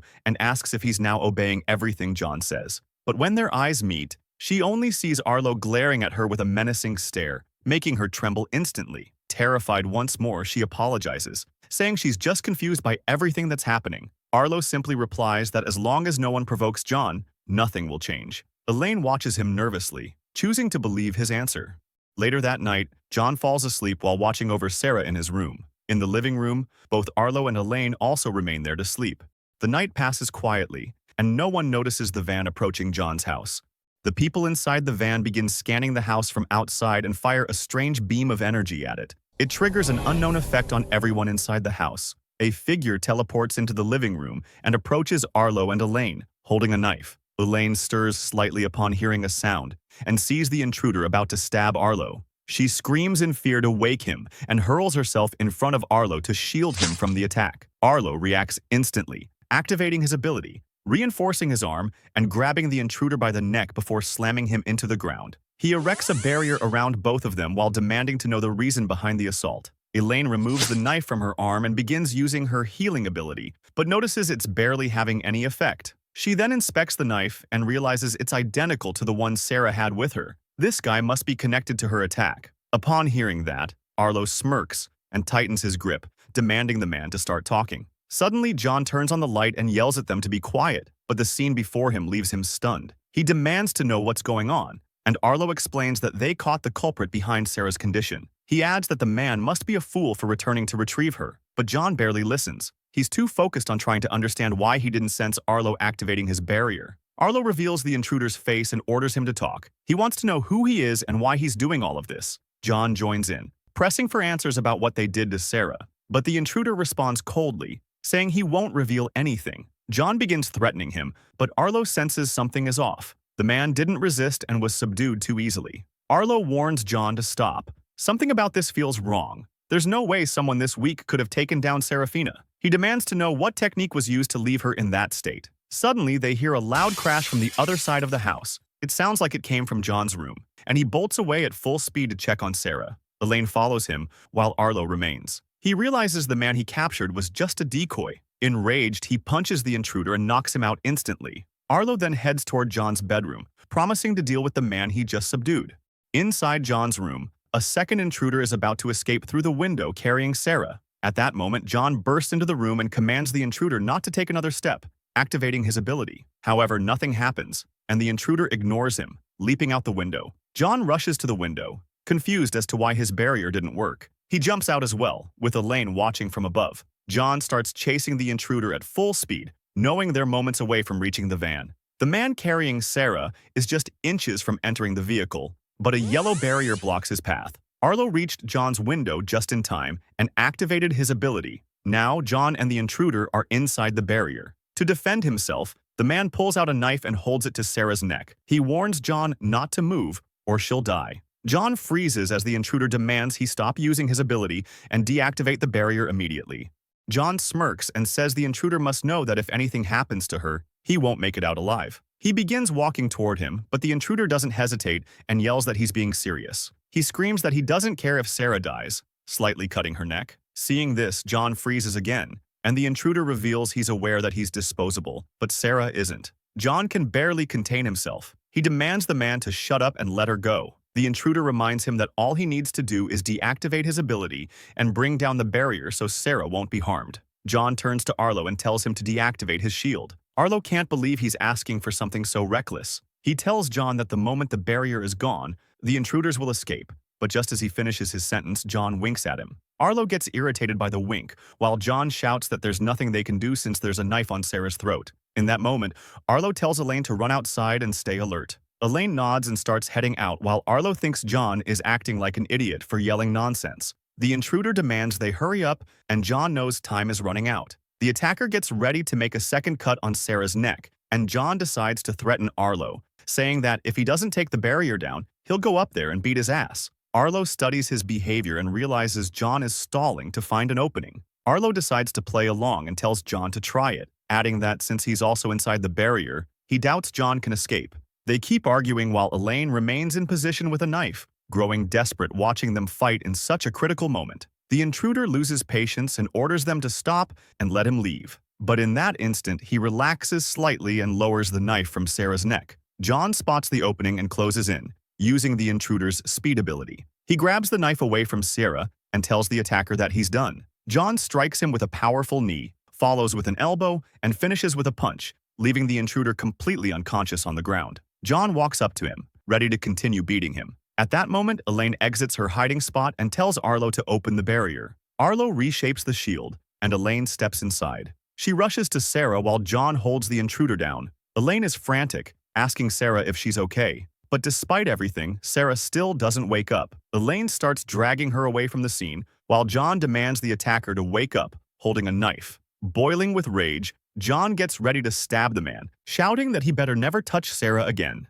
John stabs him, and the intruder wakes up screaming in pain. At that moment, the van starts moving toward the barrier. It breaks through, injuring Arlo in the process. John notices the van speeding toward him, but there's no time to react. He takes the full impact and is launched into the air. Elaine watches in shock as John crashes nearby, completely overwhelmed. Arlo is still recovering from the damage and doesn't understand how a regular van broke through his barrier. Suddenly, the first intruder teleports next to his partner, and seeing the others down, they decide to take Sarah again. Elaine can't believe the first attacker woke up so fast, but she refuses to give up Sarah. She grabs the knife and demands they stay away. Suddenly, John begins to get up, surprising the intruders by not giving in even after being hit by a van. The stabbed attacker doesn't care and gets ready to fight again, but his partner reminds him that they're running out of time. The first intruder knows that if that thing wears off, they won't be able to do anything. John doesn't understand what they mean and is shocked to see them climbing into the van. He gives chase, forming a barrier around the entire vehicle, but just like with Arlo, his shield is pierced effortlessly by the van, sending sharp pain throughout his body. He collapses as Elaine runs to help him. They watch the van disappear into the distance without leaving any answers behind. John remains on the ground, his eyes burning with the desire for revenge. Back inside the house, Elaine is healing Arlo while John tends to himself. Arlo starts coughing up blood, and Elaine tells him to hold on since she's almost done. Arlo turns and notices John staring at him, fury burning in his eyes. Arlo tells him to stop being angry, just for one night. John coldly replies that he had only one job, irritating Arlo. Arlo demands an explanation, and John tells him that all he had to do was keep the barrier up, but he couldn't even manage that. It's entirely his fault the intruders got away. Fed up with his accusations, Arlo slams the table, yelling that the only useless one was John for leaving Serafina alone during the fight. Instead of stabbing the guy, he should have tried to pull Sarah out of danger so they'd have had a chance to capture them. Arlo tells him to reflect on his own actions instead of throwing blame around. John stands up in silence and immediately punches Arlo in the face. Elaine watches from a distance, completely terrified. Arlo glares at John, not even flinching from the hit, and John tells him to watch his mouth. Arlo has had enough. He grabs John by the shirt, ready to start a fight, but before anything happens, Elaine begs them to stop. She tells them she understands they're angry because the intruders escaped, but now the threat is gone, and Serafina is safe. They should focus on what comes next, not on fighting each other. Elaine's words get through Arlo, who lets go of John and admits she's right. That's the smartest thing to do now. But even after that, the tension lingers. They keep staring at each other with hatred. One wrong move, and they'll go at it again. After some time, things calm down. Arlo and Elaine sit at the table while John sits on the floor beside Sarah, who's resting on the sofa. John starts wondering how two high tiers were taken down by nothing more than a knife and a van. It seems absurd. Arlo begins explaining that the break-in was premeditated. Those guys knew exactly where to go and what to do. The fact that their abilities were weakened wasn't a coincidence. Elaine doesn't understand how they managed to weaken all of them, to the point that their powers were nearly useless. John finally pieces it together. Their abilities had been suppressed. That's why he couldn't sense any aura during the fight. However, Arlo still feels something doesn't add up. If they had everything under control, why would they retreat? Elaine tells him she heard them mumbling something, but couldn't make out the words. John did hear them and explains that they were worried about something wearing off, like they were on a timer. Arlo seizes the chance to mock John, welcoming him to the conversation. Elaine reflects on what John said and realizes that after the intruders were gone, her healing started working normally again.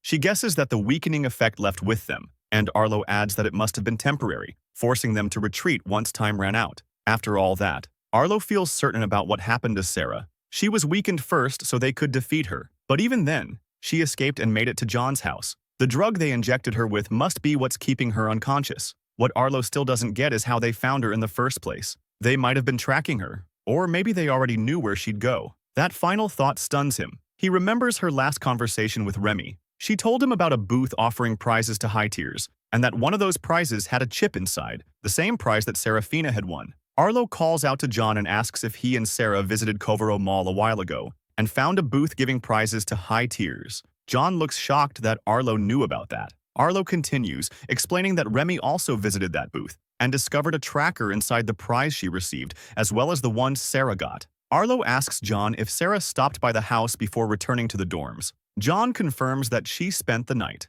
Everything clicks in John's head. Arlo tells him the house has probably been under surveillance ever since. John doesn't want to believe it and calls Arlo a liar. Arlo pushes back. Why would he lie about something like that? John still can't wrap his head around the idea that those guys had been watching him for over a month just to kidnap someone who doesn't even live there. He insists he would have noticed something. He assumes it was just bad timing, that Sarah was in the wrong place at the wrong moment. Arlo loses patience. Does John really think a bunch of random people managed to stab, drug, and pull off a coordinated attack on Serafina? John hesitates. He never heard Sarah mention a tracker in her stuffed bear. Arlo is about to explode. He just wants John to understand that they had been planning to capture her for at least a month. But John still doesn't buy it. He argues that it'd be insane to plan someone's downfall for an entire month. That remark hits Arlo hard, because that's exactly what he did to get John to reveal his true self. Arlo gives up. He can't get through to him. And in the middle of all that, Elaine sits trembling in fear. Suddenly, John turns to Arlo and asks what he thinks those guys want from Sarah, if everything he said is true. Arlo simply replies that there's no way he could know. Elaine decides to finally speak up, saying that she's worried Sarah is still not waking up, and that they should take her to the hospital and even report the incident to the authorities. Arlo agrees since it seems like the best course of action, but John stops them, saying it's better if the authorities don't get involved. They should only call Doc in the morning and talk to the headmaster of Wellston.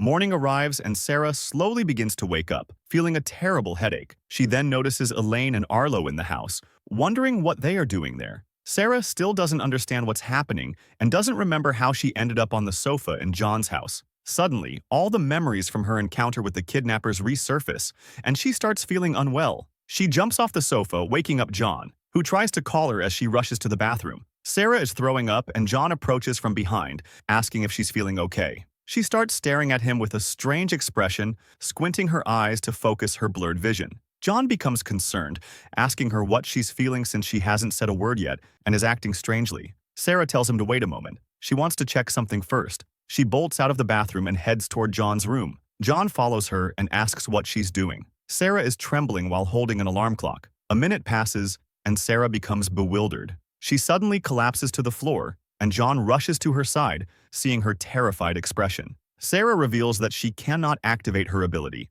Since waking up, she's been trying, but nothing happened. She can't comprehend how something like that is even possible. She begins panicking, asking what she's supposed to do now. John places his hand on her shoulder and tries to calm her down, saying it's still too early to jump to conclusions. He adds that Sarah just woke up after being knocked out for a full day, and the drug must still be in her system. John advises calling Doc, and he's confident he'll know what to do. Sarah relaxes slightly, saying that he's right. At that moment, Arlo appears with Elaine, who is happy to see Sarah awake. Sarah doesn't seem pleased to see Arlo and asks what he's doing there, but Arlo only replies that he's glad she's awake. John interrupts, explaining to Sarah that he called Elaine to help her wake up and, by coincidence, Arlo was with her. He adds that the night before, some guys broke in and tried to take her, probably the same people who drugged her, and thanks to Arlo, they managed to stop them. But since one of the intruders had an ability dampening effect, they couldn't capture them. John ends by saying that everything turned out fine since she's safe, while Arlo watches him,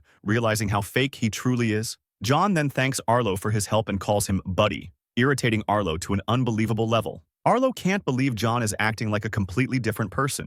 Arlo tells him that he's not his buddy, while Elaine stays silent, careful not to reveal anything by accident. John asks Arlo to lend him his phone to call Doc, and adds that some jerks broke his, exposing a hint on his true personality. Arlo hands him the phone, asking if he really has Doc's number. John says that Doc didn't think he could take care of himself, so he gave him the number in case of emergencies. John starts dialing, while Sarah looks down at the floor, still deeply concerned about her ability.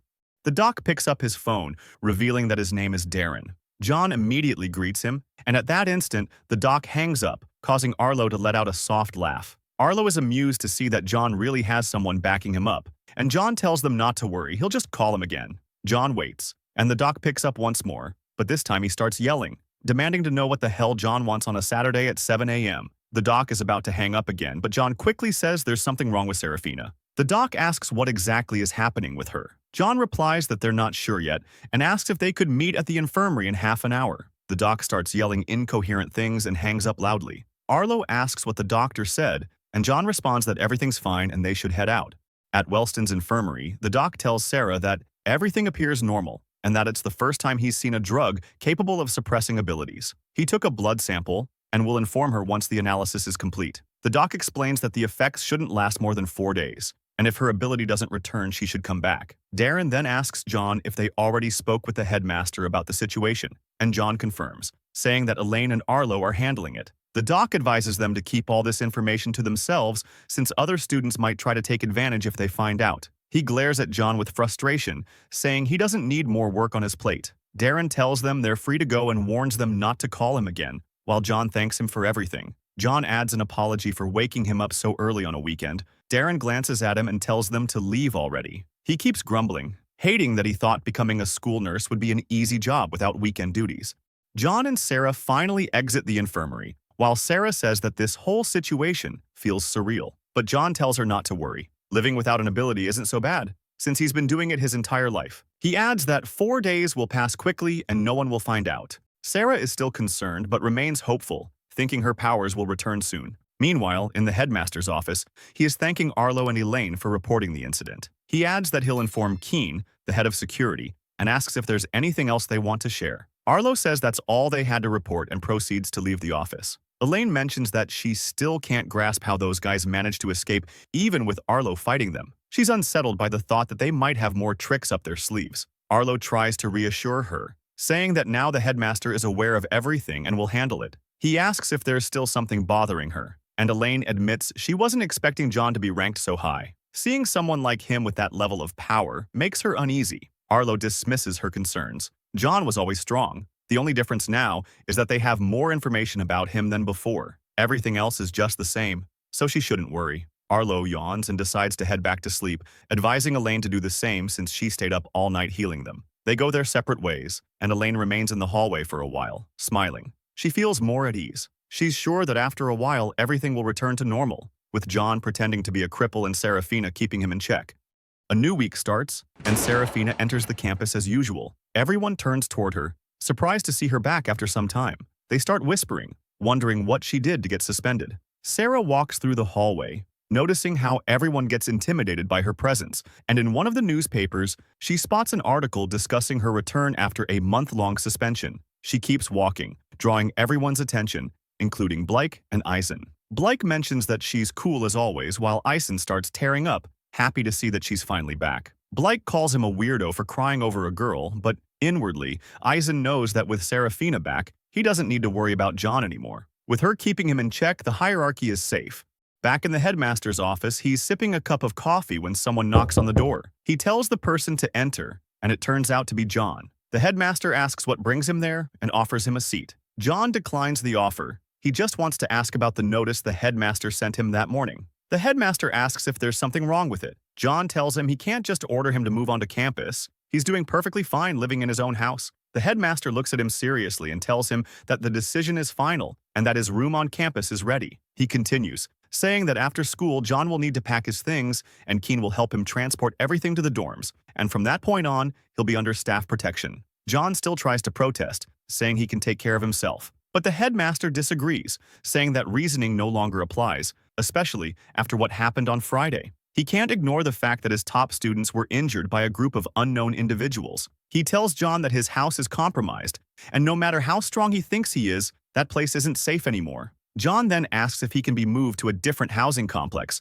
but the headmaster refuses while calmly sipping his coffee. John starts pleading. He really doesn't want to be around other students. The headmaster has already made up his mind, and John will have to move onto campus whether he likes it or not. John tries one more time, but the headmaster interrupts, saying there's no point in continuing and tells him to leave as the decision won't change. John finally complies, leaving the office without another word. On the rooftop, Sarah is resting while using her phone. Suddenly, John opens the door and sits next to her. He asks how her day has been so far. Sarah says that everything is the same. Students keep staring at her constantly, to the point she thinks they might find out the truth. John stares at her oddly, making Sarah wonder what's going through his head. John tells her she should change her attitude. She only needs to keep things together for a few days and everything will be fine. Sarah replies that the whole situation doesn't sit right with her. She doesn't like that her entire schedule was changed just to hide her lost ability, but John reminds her that it's only temporary. She says it feels unnecessary and that she doesn't really care if everyone finds out. Even if they knew, she's confident they would still be too afraid to challenge her. She doesn't even mind if the school publicly announces it. She isn't aware of what might happen if the secret spreads, but John is. He quietly says that people become cruel when they get the chance to step on you. But Sarah couldn't hear his last comment, and John advises her to keep it a secret just in case. Sarah counters, asking what happened to his old self, the one who always wanted to have fun no matter what. She's sure that a few broken bones won't stop her. John gets irritated. He enjoys having fun, but that's different from self-sabotage. He's only trying to keep her safe. But Sarah still believes that a couple trips to the infirmary aren't a big deal. John starts getting serious, explaining that when you're in situations where you can't fight, it starts affecting you. Not physically, but mentally. You begin to feel trapped, angry, and disconnected from yourself. Sarah looks away, realizing that John has been acting differently since she woke up. He's colder now, more distant. John tells her there's no reason to risk going through all of that, especially if it can be avoided. He looks genuinely concerned and finishes by telling Sarah to be careful, at least for this week. Sarah finally understands, which surprises John. She says she'll follow his advice. He must be insisting so much for a reason. John finally leaves the rooftop, and as he reaches the hallway, he hears someone screaming. It's another victim being attacked by a bully. John pauses for a moment, watching as the bully continues beating the guy, but then simply looks away and walks off minding his own business. Arlo is now walking down the hallway and spots Blake putting up an announcement on the bulletin board. Arlo calls out to him and asks what he's doing, since it's kind of odd seeing him post flyers. Blake replies that he's just helping Remy and hands one of the flyers to Arlo. He starts reading its contents and is shocked to see that it's a warning about Ember's attacks around the Wellston area. Arlo asks what kind of nonsense Remy is thinking, bringing up the Ember organization, but Blake doesn't understand either. He just tells Arlo that Remy has been asking Ison to analyze Ember's movements. Blake continues, saying that Remy printed the flyers that morning and gave them to him to distribute. She seems almost obsessed with the topic. Normally, she forgets her interests after a few days, but she's stuck with this one for over a month, enough to freak him out. Blake adds that Ember is no joke, since they're capable of taking down superheroes, and he guesses Remy is still sensitive about her brother's death. Hearing that, Arlo remembers that Remy mentioned Ember during their last conversation. Blake asks Arlo to talk with her, but just then, Remy appears. She rushes to Blake and gives him another stack of flyers in case he runs out. She spots Arlo and asks him to help them as well. Remy says that students will be more aware if they all hand out flyers, but before she can finish, Arlo says he'll pass. She doesn't argue and moves on with her mission. She spots a random guy walking by and shouts at him. The poor guy is completely startled and asks what the queen wants. Remy hands him a flyer and approaches menacingly, telling him to stay alert since there's a murderous group out there and he could be their next victim. The guy bolts away, completely scared and confused about what just happened, while Remy smiles, as if she just saved another life. However, Arlo calls her out, asking what exactly she's trying to do. He says that students will start panicking for real if she keeps spreading that kind of info. But Remy says that's the whole point. Their duty as royals is to make students feel safe, but too much comfort is dangerous, so she wants to make sure no one gets hurt by threats like Ember. Remy thinks the best approach is spreading awareness, but Arlo counters that she's basically telling everyone they're going to die. Remy insists she's doing the right thing and believes keeping students on high alert is the best course. Arlo starts getting strange vibes from the situation and glances at Blake, who is signaling that Remy is going off the rails. Remy rushes off to hand out more flyers, while Blake looks at Arlo, silently begging for help. Arlo calls out to Remy and invites her to grab a drink after school, and she agrees. Remy also invites Blake, but he declines, saying he has to return early to his dorm. Apparently, someone is moving in on very short notice. We move to the Wellston dorms, where Keen is helping John move his belongings. Keen asks if John is excited about living on campus, but John looks completely displeased since he was basically forced to move in.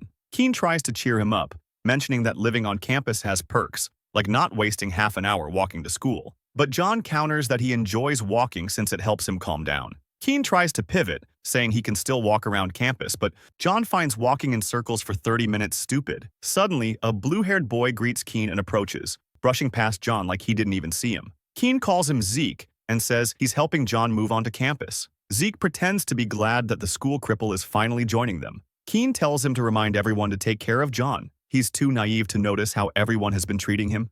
With a sinister look, Zeke promises they'll treat him very carefully. Now we move to dorm 311, where Blake is doing some homework. Someone knocks on the door and he goes to open it. He's stunned to see who his new roommate is. John and Keen enter, and Keen is surprised that John didn't have much stuff despite living in a big apartment. John mentions that the apartment the headmaster gave him came fully furnished, so he only had to buy clothes and school supplies. Blake's expression fills with anger as he recognizes John. He recalls the moment John slapped Remy when she tried to help him pick up some papers. Upon seeing Blake, Keen is glad he's already back, despite having jack duties, and proceeds to introduce them. Blake glares at John while Keen continues, and John stares back just as intensely. He also remembers nearly getting roasted by Blake's lasers during the paper incident. Blake says they already know each other, and Keen immediately senses the tension. He awkwardly grabs both their arms, urging them to smile and forcing a handshake. Both Blake and John are disgusted at having to share a room, but they know they'll have to make it work somehow. Now we are on the street where Remy is running at full speed. Apparently, she lost track of time and is going to be late to meet Arlo. Suddenly, she stops in front of a wall filled with TVs where the news is being shown. She hears that authorities still don't have any leads on Ember, despite facing attacks for a couple of months. In a cafe, Arlo is sipping some coffee as he waits for Remy. He starts recalling his last conversation with Ray, Remy's older brother, after Ray graduated from Wellston. Ray wanted to have one final talk with his successor. He tells Arlo that he's going to be the youngest king in Wellston's history and should be proud of it, but Arlo doesn't think much of it. After all, he was king in middle school and believes it will be the same. Ray tells him not to be too cocky. He's not the only one at Wellston who was king or queen in middle school, so he shouldn't slack off. Someone could surpass him. Once he starts his second year, the freshmen, his classmates, and new transfers will be aiming for his position, so he better watch his back to avoid being dethroned too quickly. Arlo smiles with pride, saying that he intends to keep the title for as long as he's at Wellston. Ray is glad to see him full of confidence and says he'll hold him to his words, so Arlo better not disappoint him. Back in the present, Arlo feels like he didn't keep his promise due to hold the situation with John. Suddenly, Remy enters the cafe, and Arlo mocks her for being late. He tells her to sit down. He's already ordered a drink for her. Remy starts drinking without saying a word, and Arlo asks her to explain why she made him wait so long. Remy tells him she got distracted by the news on TV. They were reporting more attacks by Ember. Arlo tells her she seems obsessed with them, despite them not having anything to do with her. He advises her to stop worrying about it, but as soon as he finishes, Remy stands up and slams the table. She's furious because she feels everyone is trying to ignore the fact that people are dying out there. Remy knows Blake and Eason want her to stop, and she's sure Arlo came to talk because of them. Arlo stoically says she should stop overstepping her boundaries, reminding her that there are authorities focused on investigating Ember, and that's not a place for a high school student. Remy doesn't buy it. She thinks the authorities are just dragging their feet since it's been months, and there are still no results. She starts yelling, asking how many superheroes have to die before someone actually does something. The entire cafe is filled with tension after Remy's outburst. She notices and sits down again, slightly ashamed. Arlo remains composed. He wants to know exactly why she feels the need to be personally involved, and hopes she doesn't say it's just because she's a fan of superheroes. Remy has a defiant look in her eyes and asks if it would be a problem if she were. Arlo asks her why she wants to associate with them. To him, they're just a bunch of fools seeking attention. Remy slams the table again, even spilling her drink. She demands Arlo take that back. She raises her voice again, saying that superheroes are people who want to help everyone and use their powers for good. Remy adds that they're just trying to give others a chance, exactly like her brother used to. Remy's eyes begin to fill with tears, and Arlo finally understands where she's coming from. His mind starts racing. He just realized that after all this time, he never actually knew how Ray died. Suddenly, a pink-haired girl pours a drink over Remy's head. She starts shouting, tired of hearing Remy talk about superheroes, and says that only idiots admire those maniacs. Remy glares at her with a threatening look and demands an apology. But the girl ignores her and keeps yelling about how her date is being ruined by the shouting. Suddenly, Arlo stands up, saying that what she just did was completely uncalled for. The girl tries to act tough, claiming that her uniform is from Agwin school, and warns him to mind his words if he doesn't want to get beaten. Arlo starts laughing, and the girl starts fuming. Arlo mocks her, saying he's shaking in fear. Remy joins in, saying she doesn't care which school they're from. She's still waiting for her apology. The girl shoves Remy, telling her to get lost. But as soon as she makes contact, Remy activates her ability and shocks the girl with electricity. The girl stumbles back in pain but doesn't give up. She activates her power, covering her hand with pink energy and lunges forward to punch Remy. But Remy easily dodges and places 2 fingers on her neck, electrocuting the girl so hard she collapses, needing help from her friend to get back up. The girl finally gives in, and the two start leaving the cafe. But Arlo stops them, creating a barrier and trapping them inside. Remy tells him to stop. The fight is already over. Arlo says he still hasn't heard the magic word. The guy tells the pink-haired girl if she also heard Remy call Arlo by his name. The girl confirms it, and after seeing the shield and lightning abilities, realizes they just messed with the king and queen of Wellston. She gives in and apologizes for all the trouble they caused. Arlo smiles, pleased to see weaklings apologize to their superiors, and finally lets them go. He smiles with pride. He feels like a true king again. Remy says she's heading back, but Arlo tries to make her stay. After all, she just got there. But Remy doesn't want to stay anymore. She hates how Arlo always takes things too far, even after the fight is clearly over. She's furious and calls him an idiot before storming out. She keeps yelling as she exits the cafe, angry that now she'll have to wash all her clothes.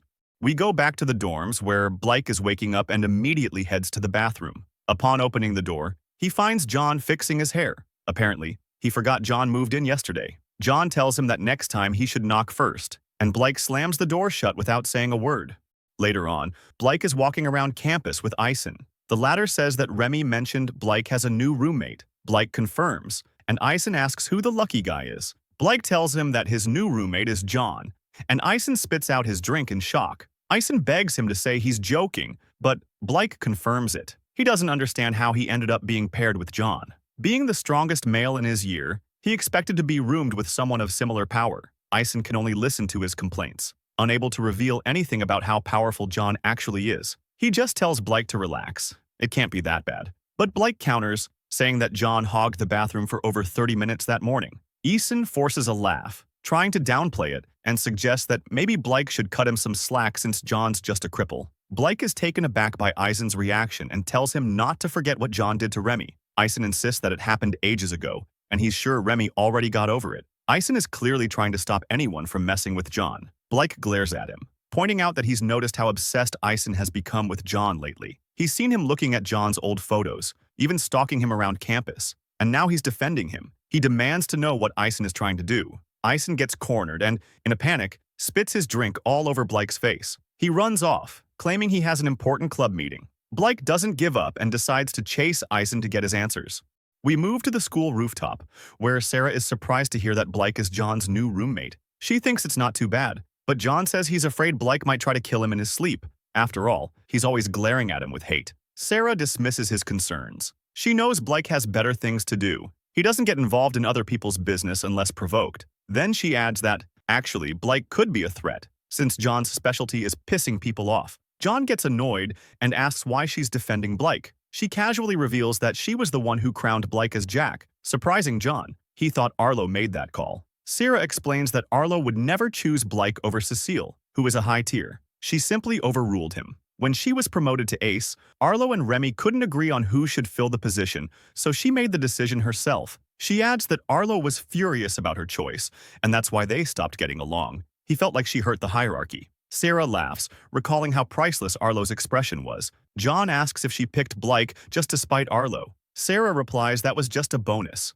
She genuinely believed Blyke was the better option for Jack, even if Cecile was stronger. She always felt Cecile hides things from her classmates, making it hard to trust her. Blyke, on the other hand, is more open and straightforward. She finishes by saying that trust is more valuable than strength, and she believes John could get along with Blyke if he gave him a chance. But John refuses. He's convinced that Blyke will blast him with his lasers before they even talk. Sarah calls him out. She's getting tired of his attitude. She reminds him that this kind of stuff never stopped him before. He was annoying even when they first met, despite knowing how strong she was. And now they're close friends. So, what changed? She asks him what happened to that John. John doesn't respond. He only thinks to himself that he wonders the same thing. Later, Sarah is walking through the hallway and crosses paths with a bully stepping on a girl's papers. The girl is bruised and keeps apologizing, trying to get to her next class. Sarah simply walks past, not giving it much attention. But she notices the situation getting worse, and something inside her tells her she needs to intervene. The bully is about to hit the girl again, but suddenly, Sarah steps in and blocks the attack. The bully freezes in fear, screaming at the sight of Sarah.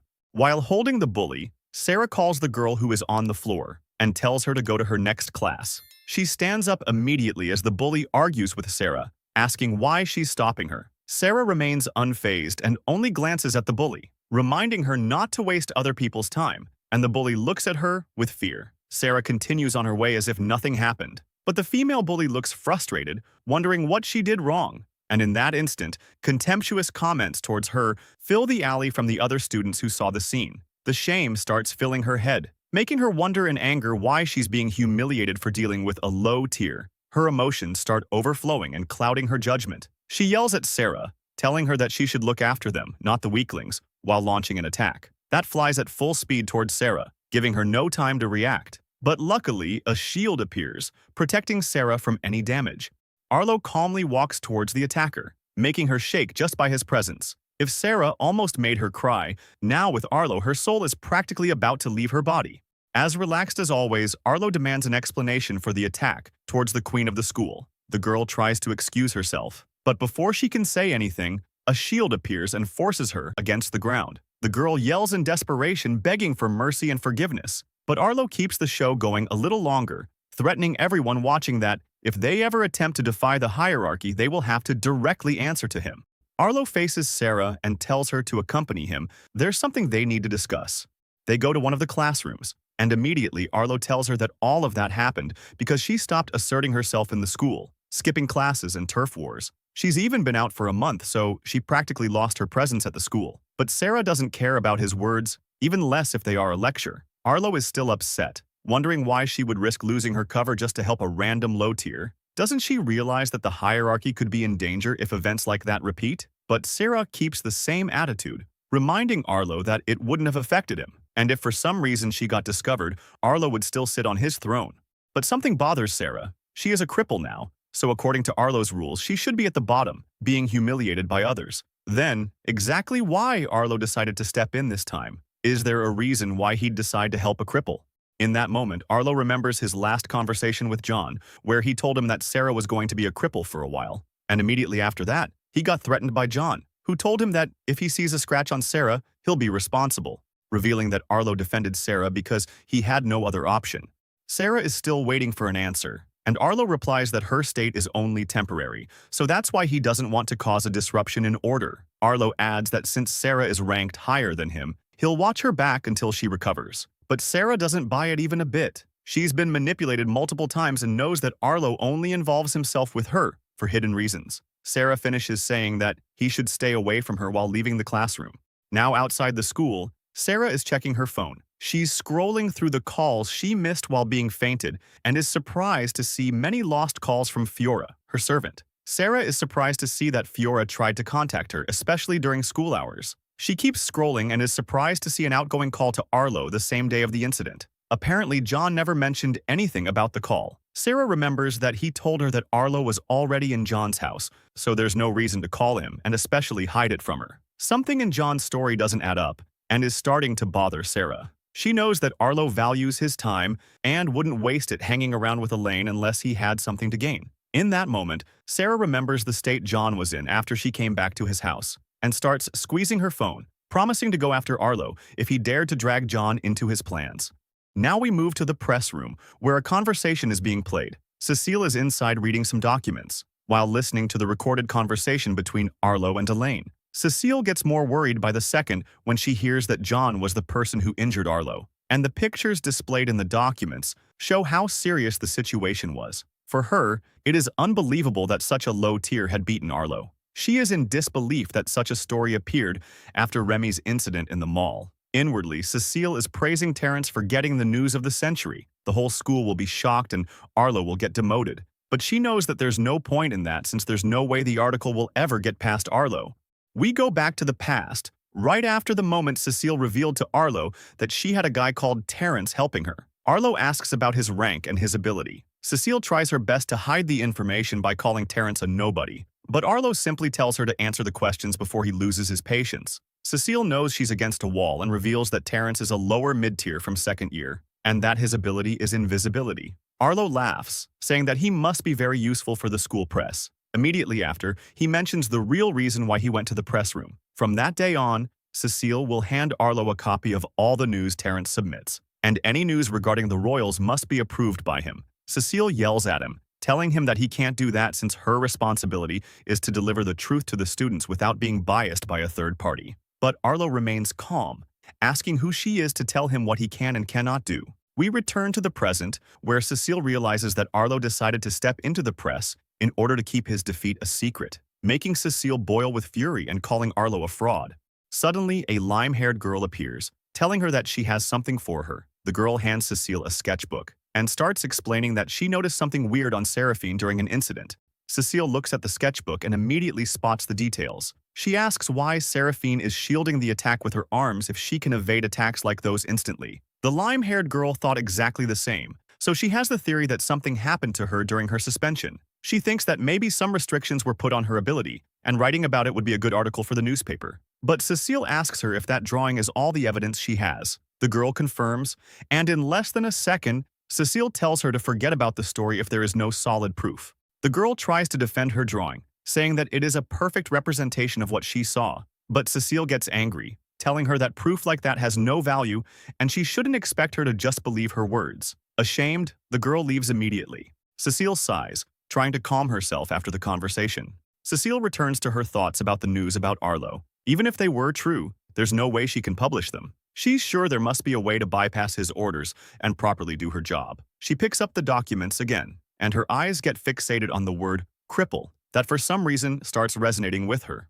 Now we move to the exteriors of the boys' dorm, where John is walking. In his mind, he can still hear Sarah's words about his old self. John gets some of his confidence back. He knows that he can relax now since Sarah's finally back. But suddenly, he perceives someone approaching. A green-haired guy launches a punch, but John barely evades, and seizes his momentum to grab the bully by the arm, to smash him against the floor. From behind, Zeke approaches with a grin, mentioning that John's got some moves, despite being a cripple. John looks at him with hate, wondering why he's following him.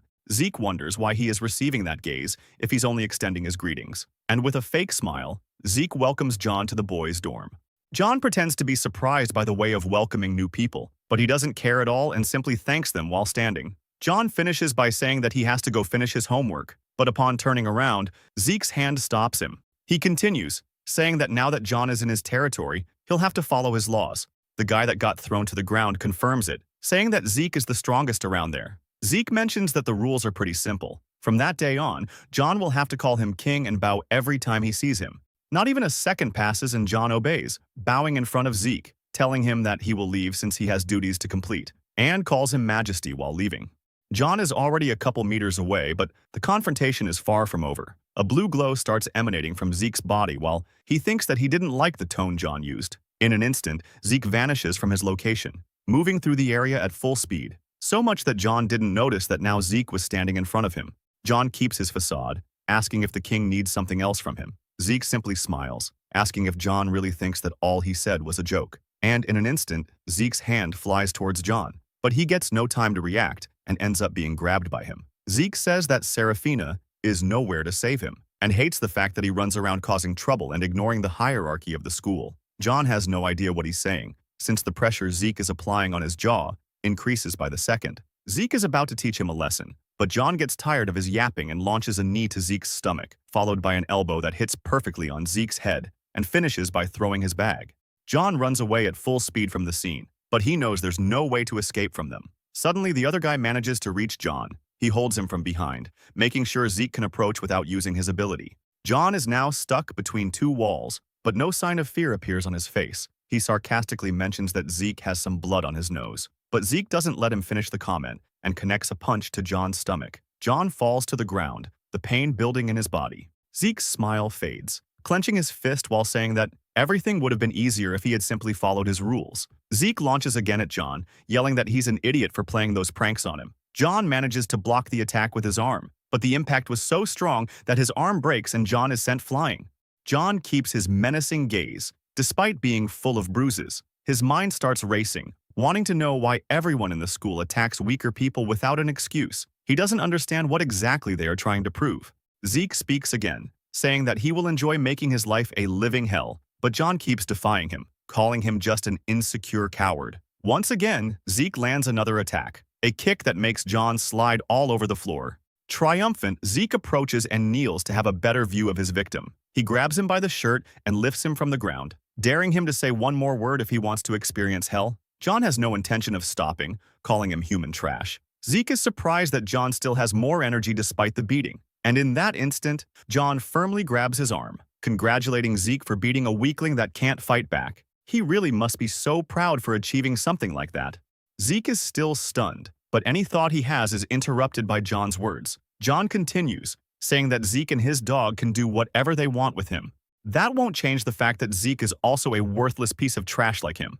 John's fury overflows, yelling at full power that he hates worthless trash like him and that they are all that is wrong with society. Zeke gets tired and hits John once again, interrupting his monologue. The hit exhausts the last reserves John had and makes him fall unconscious on the floor. Zeke thought that he was going to be easy prey, but everything escalated too much, ruining his week. Finally, Zeke and his friend decide to leave, choosing to forget about John, who shows no sign of regaining consciousness. Now we move to a conversation between Ison and Blake, where the latter is tired of seeing Remy acting so sporadic about Ember, now wanting to forget about it. Ison replies that he should be happy that Remy is finally moving forward, but Ison feels that Remy was not being genuine about it. They keep walking until suddenly they spot John lying on the ground. Ison rushes immediately towards him, leaving Blake wondering why he is acting like that. Ison is completely nervous, wondering who left John like that, adding his problem with Arlo and the beating he just received despite Serafina being back. He knows John might explode at any second. Blake finally reaches Ison, wanting to know why he is making all that fuss. Ison immediately answers that they have to help him, and he looks so serious that Blake simply follows. Now we are inside the dorms, where John is resting in his bed. He starts waking up and sees Ison and Blake staring at him. Ison tells John that they found him lying on the ground. Despite all the damage, John manages to sit up, but his broken arm quickly reminds him of its existence. Ison advises him not to move and just wait until tomorrow to meet the doctor. But John is not hearing anything. He only remembers them breaking his wrist and shooting him. John is wondering the actual reason for them helping him. Suddenly, Ison starts telling him that if something bothers him, he can feel free to ask for his help. But this statement only makes him remember Arlo's behavior. John gets tired of the performance and asks Ison what he wants. But Ison keeps his act, being oblivious to what John means with that question. But John reminds him of the time Ison broke his wrist after forcing him into an interview. Ison gets nervous, saying that all of that was unintentional, but John doesn't buy it. If it was unintentional, he wouldn't have been smiling while hurting him. John looks at them with a threatening gaze, asking if they really find it hilarious to beat him into submission again. Ison denies it, saying that he only wants to help him. John doesn't buy it again and yells at them to get out. But upon hearing that, Blake's patience runs out completely. He grabs John by the shirt and furiously asks him if he doesn't understand courtesy. John shows no sign of fear and tells Blake to release him. And Blake dares John to make him let go. A fight is about to happen, but Ison intervenes, dragging Blake away from John. Blake is pissed, yelling at Ison about why he is still defending John. Ison simply says that he must be angry after the beating and should just let him rest. Blake obeys, yelling that they should have let him rot under the sun. Once they are outside, Blake explodes, asking Ison if he's really okay with John's attitude towards them. Blake is furious, saying that John must have some problem in the head, and Ison confirms, justifying it with all the things he had to go through. Blake gets tired of that attitude and pushes Ison, forcing him to explain what's going on with him. He feels like Ison has been scared of John all this time, and offers his help with anything that might be worrying him. But Ison is fully aware that it won't be of any help and that he should keep his mouth shut. And right in that instant, the bell rings, saving him. But that's not it. Cecile also calls him, giving him another reason to stop talking with Blake about John. Cecile tells him that they have to meet up since there's an important topic she wants to ask him about. Ison is beyond happy for the excuse to leave, while Blake yells at him not to go yet. Ison starts rushing, not looking back, despite hearing Blake's shouts. Once he's away, Ison feels relieved not to have to reveal anything about John. He finally meets Cecile, who asks him about the low-tier article he wanted to write a while ago. She recalls that one of the students he wanted to interview was John, and now Cecile is curious about the information he gathered from him.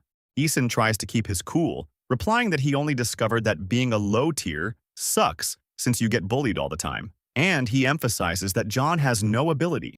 Cecile mentions that one of his sources came up with an interesting title, the Shadow King, a phrase that immediately puts Ison on edge. Cecile continues, saying that the school cripple has nothing of powerless, even being able to defeat Arlo, to which Ison says that all of that sounds like a bunch of lies. But Cecile remains calm, saying that she has a recorded conversation between Arlo and Elaine, and even has some pictures. She finishes adding that her goal is to publish an article to dethrone Arlo and crown John as the new king.